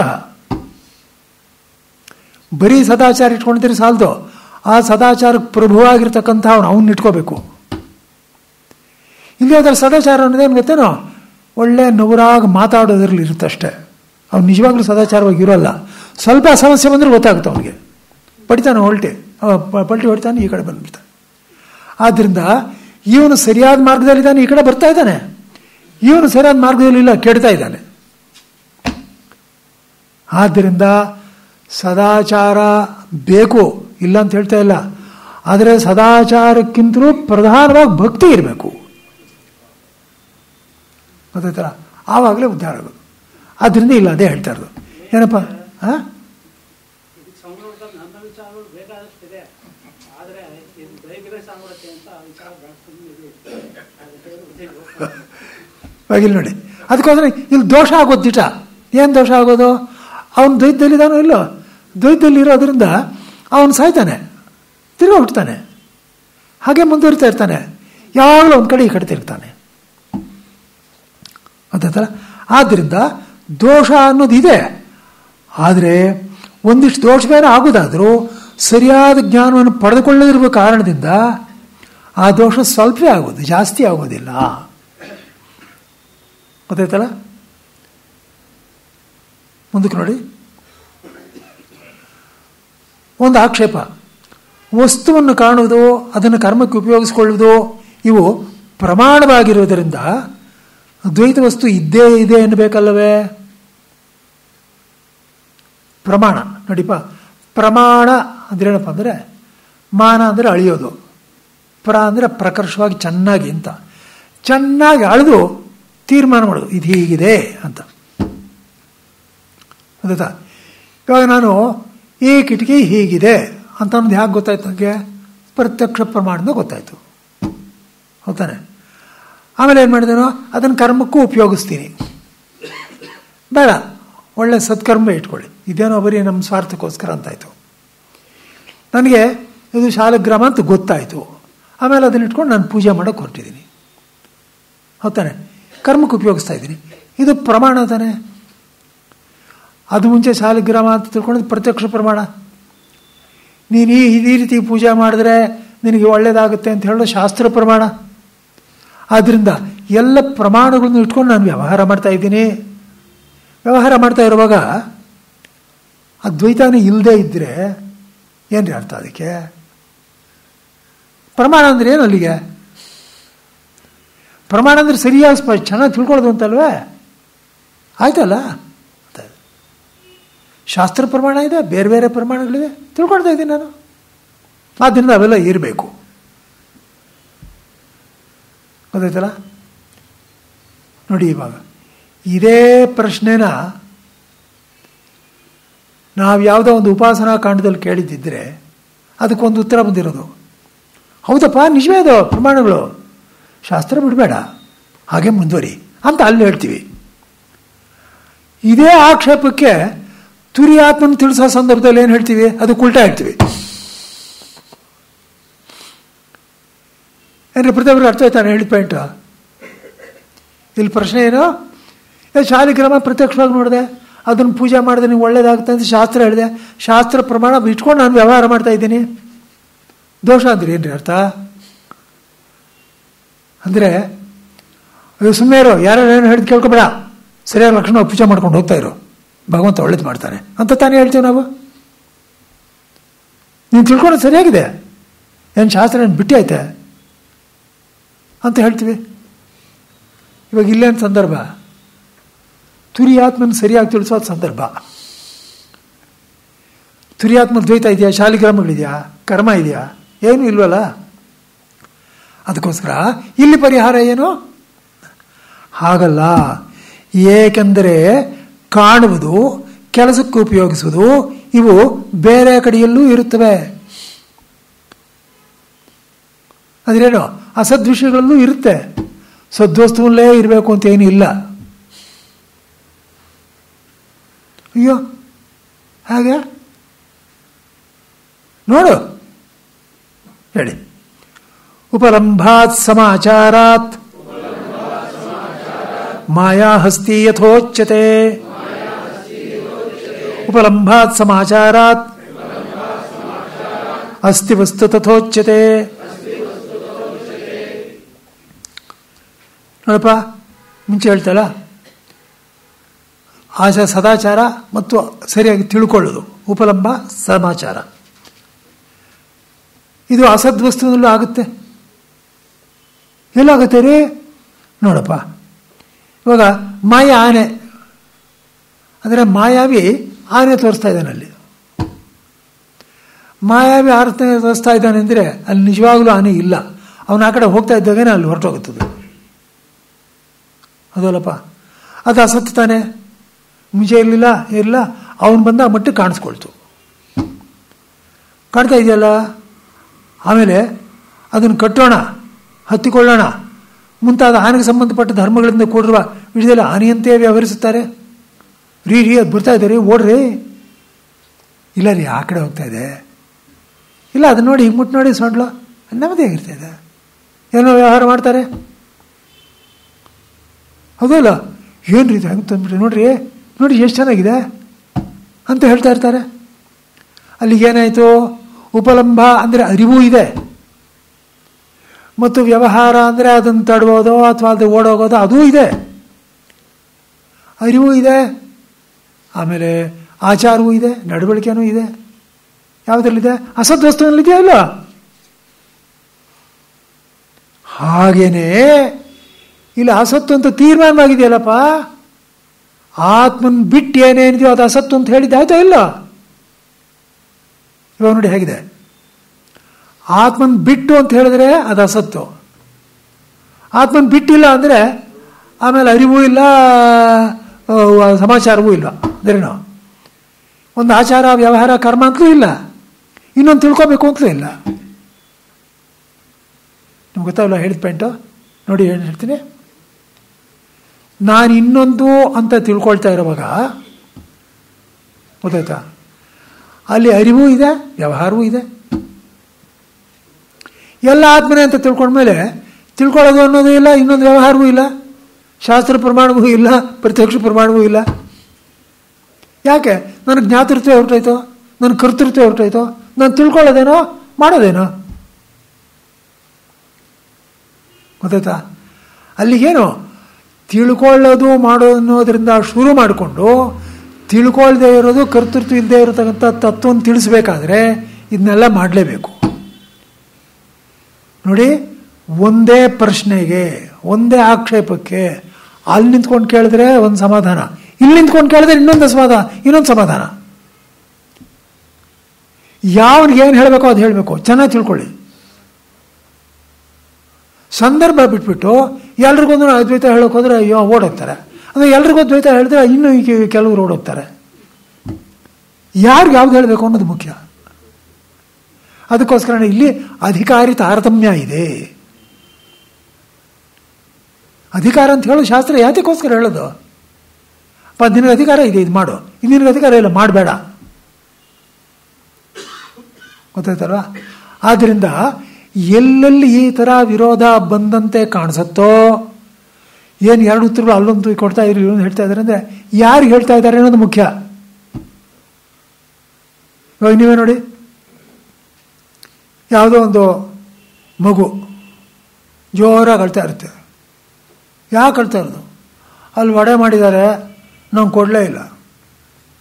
ನೋಡು, ವಡೆ ತುಂಬ ಹೊಟ್ಟೆ ಬರುತ್ತೆ, ಸುಮ್ಮನೆ ಹಾಲು ಕೊಡಿ, ಎಷ್ಟು ಚೆನ್ನಾಗಿರುತ್ತೆ ಅಂತ ಹೇಳ್ತಾರಲ್ಲ. ಇನ್ನೊಬ್ಬನಿಗೆ ಹೇಳುವಾಗ ಅವನು ಇಲ್ಲ, ನಾನು ಹಾಲು ಕೊಡ್ಬಿಡ್ತೀನಿ, ನಂಗೆ ವಡೆ ಬೇಡ ಅಂದರೆ, ಮೂರ್ಖ ತಿನ್ನೋ ವಡೆ ಫಸ್ಟ್ ಕ್ಲಾಸ್ ಆಗಿ ಮಾಡಿದೆ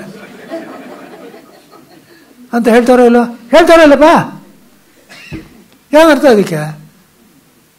ಎರಡು ವಿರುದ್ಧವಾಗಿರೋ ವಾಕ್ಯಗಳೇ. ಆ ವಾಕ್ಯ ಅವನಿಗೆ, ಈ ವಾಕ್ಯ ಇವನಿಗೆ.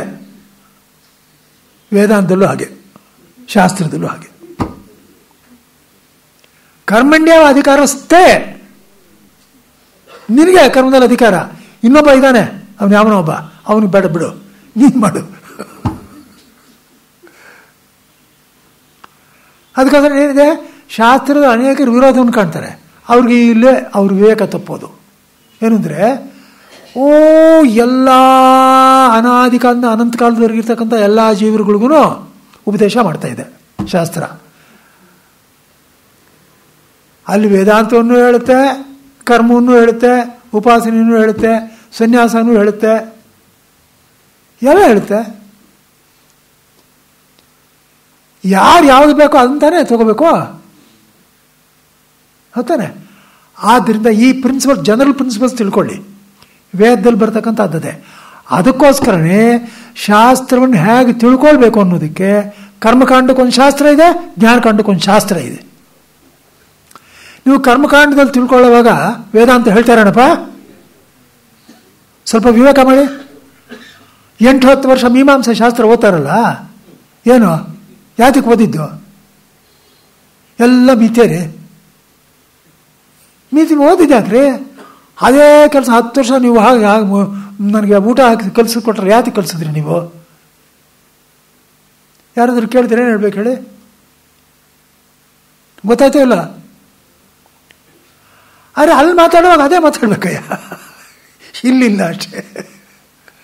ಅದು ಇಲ್ಲಿಲ್ಲ ಅಂದರೆ ಹೇಗಿಲ್ಲ ಅದನ್ನು ತಿಳ್ಕೊಳ್ಳಿ. ಸುಮ್ಮನೆ ಜ್ಞಾಪಕ ಮಾಡ್ಕೊಡ್ತೀನಿ.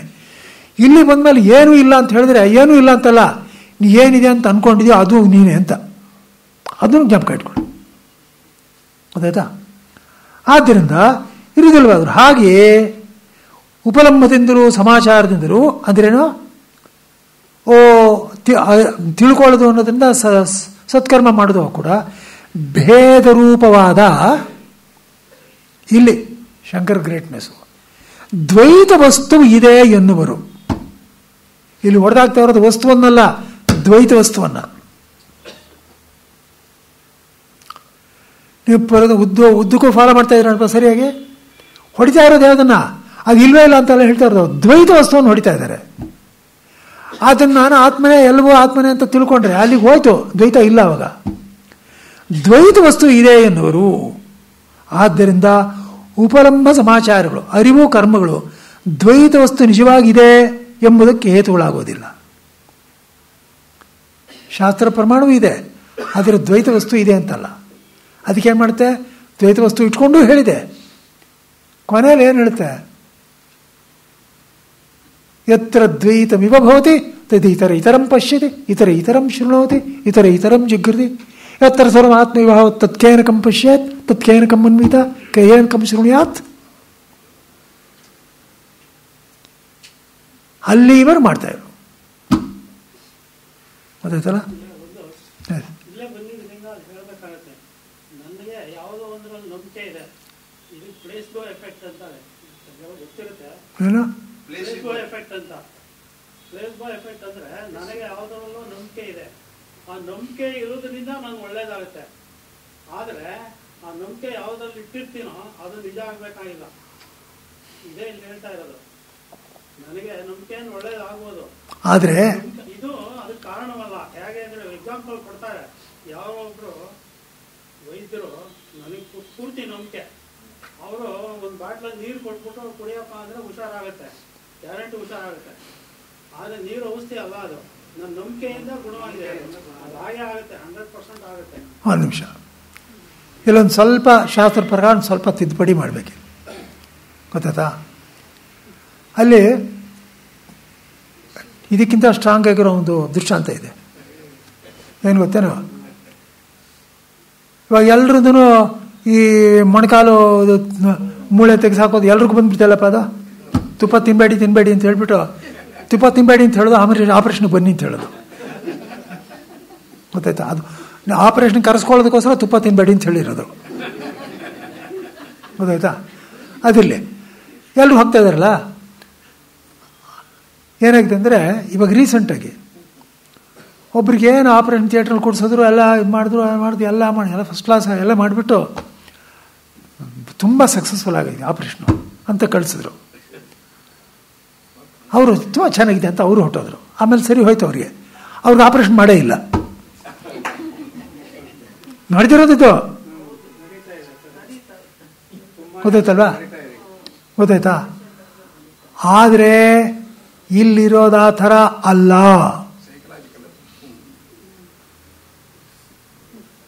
ಗೊತ್ತಾಯ್ತಾರ? ಆ ಥರ ಅಲ್ಲ.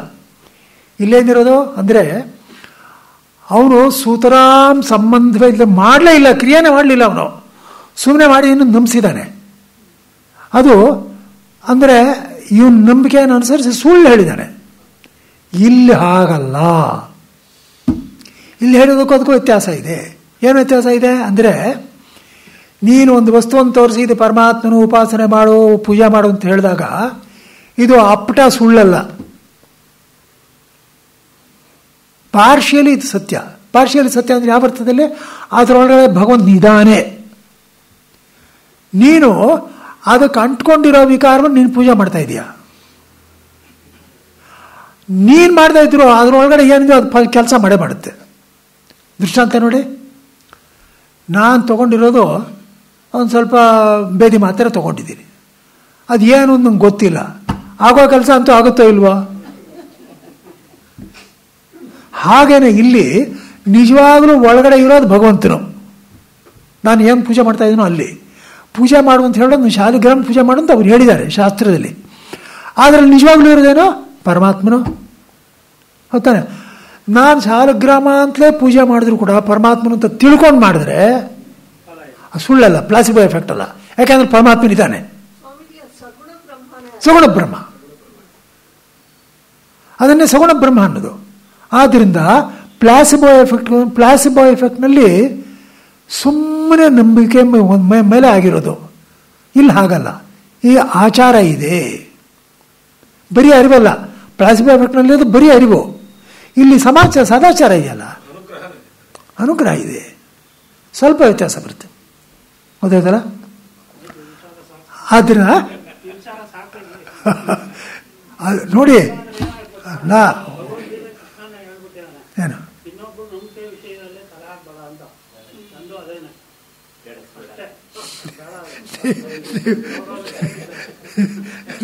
ನಿಮ್ಮ ಮುಷ್ಕರಕ್ಕೆ ಹ್ಯಾಟ್ಸ್ ಆಫ್. ಗೊತ್ತಾಯ್ತಾ? ಇಲ್ಲಿ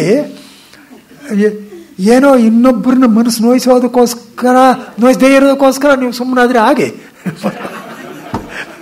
ಗೊತ್ತಾಯ್ತಾ? ಆದರೆ ನಿಮ್ಮನ್ನು ತಿದ್ಕೊಳ್ಬೇಕು ಅನ್ನೋದು ಇದೆ ಅಂತ ತಿಳ್ಕೊಂಡಿದ್ರೆ ಅಷ್ಟು ಸಾಕು. ಇದೆ, ತಿಳ್ಕೊಳ್ಬೇಕಾದೇನೋ ಒಂದು ಬಾಕಿ ಇದೆ. ಕನ್ಕ್ಲೂಡ್ ಮಾಡಿಬಿಡ್ಬಾರ್ದು. ನನಗೆ ಗೊತ್ತಾಗಿದೆ ಅಂತ ಕನ್ಕ್ಲೂಡ್ ಮಾಡಿಬಿಡ್ಬಾರ್ದು. ನೀವು ಹೇಳಿದ್ ನಾನು ಕೇಳಬೇಕು, ನಾನು ಹೇಳಿದ್ ನೀವು ಕೇಳಬೇಕು. ಗೊತ್ತಾಯ್ತಾ? ಅದೇ. ಆದರೆ ಮಾತಾಡೋದಕ್ಕೋಸ್ಕರನೇ ಮಾತಾಡ್ತಾ ಇದ್ದಾರೆ, ಹೋಗ್ತಾ ಇರುತ್ತೆ. ನಾನು ಆ ಥರ ಮಾತಾಡೋದೇ ಇಲ್ಲ. ನಾನು ಮಾತಾಡೋದು ಯಾವುದಕ್ಕೆ ಅಂದರೆ ಪೂರ್ತಿ ನಿಶ್ಚಯ ಆಗಬೇಕು, ಅದಕ್ಕೋಸ್ಕರ ಮಾತಾಡ್ತೀನಿ ವಿನಃ ನನಗೂ ಗೊತ್ತಿದೆ ನೋಡಿ ಫಸ್ಟ್ ಕ್ಲಾಸ್ ಆಗಿ ಇವಾಗ ಅಂತ ಹೇಳ್ತೀನಿ, ನಿಮ್ಮನ್ನು ಪಲ್ಟಿ ಓಡಿಸ್ತೀನಿ ಅಂತ ಸಹ ಮಾತಾಡಲ್ಲ. ಹಾಂ, ಗೊತ್ತಾಯ್ತು. ಇರಲಿ, ನೀವು ದೃಷ್ಟಿಕೋನ ದಯವಿಟ್ಟು ಬದಲಾಯಿಸ್ಕೊಳ್ಳಿ ಅಷ್ಟೇ. It's an appeal, it's not this. Because ಏನೋ ಭಗವಂತ ಬುದ್ಧಿ ಕೊಟ್ಟಿದ್ದಾನೆ, ಅದು ನಿಜವಾಗ್ಲೂ ನೀವು ಲಾಭ ಆಗಬೇಕು. ಗೊತ್ತಾಯ್ತಲ್ವ?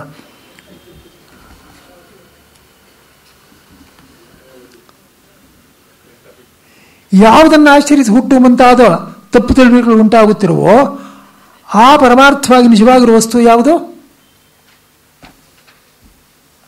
ನೋಡಿ. ಇಲ್ಲೇನಿದೆ? ಯಾವುದೋ ಒಂದು ಪರಮಾರ್ಥ ವಸ್ತು ಇದೆ, ಅದನ್ನು ಆಶ್ರಯಿಸಿ ಹುಟ್ಟು ಮುಂತಾದ ತಪ್ಪು ತಿಳುವಳಿಕೆಗಳಾಗ್ತಾ ಇದೆ. ನನಗೆ ಆಗ್ತಾ ಇರೋ ತಿಳುವಳಿಕೆ ತಪ್ಪು. ಗೊತ್ತಾಯ್ತಾ? ಅಯ್ಯೋ ಶಾಲಿಗ್ರಾಮ ಇದು ಭಿನ್ನವಾಗೋಯ್ತಪ್ಪ, ಇದನ್ನು ಪೂಜೆ ಮಾಡೋಕ್ಕಾಗಲ್ಲಪ್ಪ, ಇದು ಸರಿಯಾಗಿದೆಪ್ಪ, ಇದು ಮಾಡಬೇಕಪ್ಪ, ಏನೋ ಬರುತ್ತಲ್ಲಪ್ಪ. ಇಲ್ಲೇನಾಗಿದೆ? ಅಲ್ಲಿ ಹುಟ್ಟು ಸಾವು ಹೇಳಿದಾಗ ತಪ್ಪು ತಿಳುವಳಿಕೆ ಇದೆ. ಅದಕ್ಕೋಸ್ಕರ ನೋಡಿ ಶಂಕರ ಜೀವನದಲ್ಲಿ ಏನಾಗುತ್ತೆ, ಅಲ್ಲಿ ಬದ್ರಿಕಾಶ್ರಮಕ್ಕೆ ಹೋಗ್ತಾರೆ, ಅಲ್ಲಿ ವಿಗ್ರಹ ಹೊಡೆದಾಕ್ಬಿಟ್ಟಿರ್ತಾರೆ. ಶಂಕರ ಏನು ಹೇಳಿದ್ರೆ ಭಿನ್ನ ಆಗ್ಬಿಟ್ಟಿದೆ. ಭಿನ್ನ ಆಗಿಲ್ಲ, ಏನಿಲ್ಲ ರೇ, ನಿಮ್ಮ ಮಗು ಕೈ ಮುರಿದಾದ್ರೆ ಓಡಿಸ್ಬಿಡ್ತೀರ ನೀವು, ಎಲ್ಲ ಅದೇ ಭಗವಂತನೇ, ಹಾಗೆ ಮಾಡಿ ಪರವಾಗಿಲ್ಲ ಅಂತ ಹೇಳಿದ್ರು. ಗೊತ್ತಾಯ್ತಲ್ಲಪ್ಪ? ಅಲ್ಲಿ ಏನು ನೋಡಿದ್ರು, ಹೇಗಿಟ್ಟಿದ್ದಾರೆ ನೋಡಿ. ಒಂದು ಕೈ ಮುರಿದು ಹೋದ್ರೆ ಬಾಕಿ ಕಲ್ಲಂತೂ ಇದೆಯೋ ಇಲ್ಲೋ, ಅದು ಪರಮಾತ್ಮನೇ ತಾನೆ, ಅವನಿದೇ ಭಗವಂತನಂತ ಪೂಜೆ ಮಾಡಿ, ಒಳ್ಳೇದಾಗುತ್ತೆ ನಿಮಗೆ. ಗೊತ್ತಾಯ್ತಾ? ಎಲ್ಲ ಕಡೆನೂ ನೀವು ತತ್ವವನ್ನು ಬಿಟ್ಟು ಮಾತಾಡೋದಿಲ್ಲ. ಅವರು ಹುಟ್ಟಿದ ಸಾಯ್ತೆ ಅಂತ ಅನ್ಕೋತಾರಲ್ಲ, ಆ ಪರಮಾರ್ಥವಾಗಿರೋ ವಸ್ತು ಯಾವುದು ಅಂತ ಪ್ರಶ್ನೆ. ಗೊತ್ತಾಯ್ತಲ್ಲ? ಜಾತ್ಯಾಭಾಸಂ ಚಲಾಭಾಸಂ ವಸ್ತ್ವಾಭಾಸಂ ತಥೈವ ಚ ಅಜಾಚಲಮವಸ್ತುತ್ವಂ ವಿಜ್ಞಾನಂ ಶಾಂತಮದ್ವಯಂ. ಎಲ್ಲ ನೋಡಿ ಇಷ್ಟೊತ್ತು ಹೇಳಿದೆ. ಏನಪ್ಪ ಅಂದರೆ ನೋಡಿ, ನಿಜವಾಗಲೂ ಹುಟ್ಟು ಇಲ್ಲ, ಸಾವು ಇಲ್ಲ, ಏನೂ ಇಲ್ಲ ಅನ್ನೋ ತುರಿ ಆತ್ಮ ಇದೆಯಲ್ಲ, ಅದು ಅಜ, ಅಚಲ, ಅವಸ್ತು, ವಿಜ್ಞಾನ, ಶಾಂತ, ಅದ್ವಯ ಆಗಿರೋದಿದೆಯಲ್ಲ, ಅದೇ ಹೀಗೆ ಕಾಣಿಸ್ಕೋತಾ ಇದೆ. ಆದ್ದರಿಂದ ಕಾಣಿಸೋದೇ ಯಾರಿಗೆ ಮುಖ್ಯವೋ ಅವ್ರಿದನ್ನು ರೆಸ್ಪೆಕ್ಟ್ ಮಾಡಲಿ, ಅದರಲ್ಲೇ ಭಗವಂತನಂತ ಇಟ್ಕೊಳ್ಳಿ, ಮಾಡಲಿ. ಯಾಕೆಂದ್ರೆ ಅದೇ ಆಧಾರವಾಗಿದೆ. ಆದರೆ ಆಧಾರವನ್ನು ಹಿಡಿಬೇಕಾದ್ರೆ ನೀನು ಇದು ಮಾಡಲೇಬೇಕು. ಈ ಪೂಜೆಗಳು ಆಧಾರವನ್ನು ಹಿಡಿದಾದ್ಮೇಲೆ ಇದೊಂದು ಇಲ್ಲ ಅಂತ ನಿಂಗೆ ಗೊತ್ತಾಗುತ್ತೆ. ಒಂದು ಇಲ್ಲ ಅಂದ್ರೆ ಏನು ಗೊತ್ತಾಗುತ್ತೆ? ಅದು ನೀನೇ ಅಂತ ಗೊತ್ತಾಗುತ್ತೆ. ಎಲ್ಲ ಚೆನ್ನಾಗಿ ಒಂದು ವಾಕ್ಯ ಜ್ಞಾಪಕ ಇಟ್ಕೊಂಡು ಇನ್ನೊಂದು ವಾಕ್ಯ ಬಿಟ್ಬಿಡ್ಬೇಡಿ. ಒಂದು ಇಲ್ಲ ಅಂದ್ರೆ ಏನಂತ ಗೊತ್ತಾಗೋದು? ಅದೂ ಆತ್ಮನೇ ಅಂತ ಗೊತ್ತಾಗುತ್ತೆ. ಗೊತ್ತದಲ್ಲ? ಅದನ್ನ ಇಲ್ಲಿ ತೋರಿಸ್ತಾ ಇದ್ದಾರೆ. ಇದೆಲ್ಲ ಗೊತ್ತಿರೋ ವಿಚಾರವೇ, ನಾಳೆ ತಗೋತೀವಿ. ಎಲ್ಲಿ ನಿಲ್ಸ್ಕೊ. ವಸ್ತುವಾಭಾಸಂ ಅನ್ನೋದಕ್ಕೆ ಮಾತ್ರ ಅನ್ವಯಿಸ್ಕೋಬೇಕಲ್ವೇ? ಯಾವುದು? ಹೌದು. ಜಲಾಭಾಸಂ ಅಂತಂದ್ರೆ ಇಲ್ಲ, ಎಲ್ಲದಕ್ಕೂ ಅನ್ವಯವಾಗುತ್ತೆ. ನೋಡೋಣ, ಅದು ನೋಡೋಂತ ಕಾಣಿಸುತ್ತೆ, ಚಲಿಸ್ತಾ ಇರುವಂತೆ ಕಾಣಿಸುತ್ತೆ, ಆದರೆ ಚಲಿಸ್ತಾ ಇಲ್ಲ ಅಂತ ಹೇಳಿ. ಶ್ರುತಿ ಸ್ಮೃತಿ ಪುರಾಣ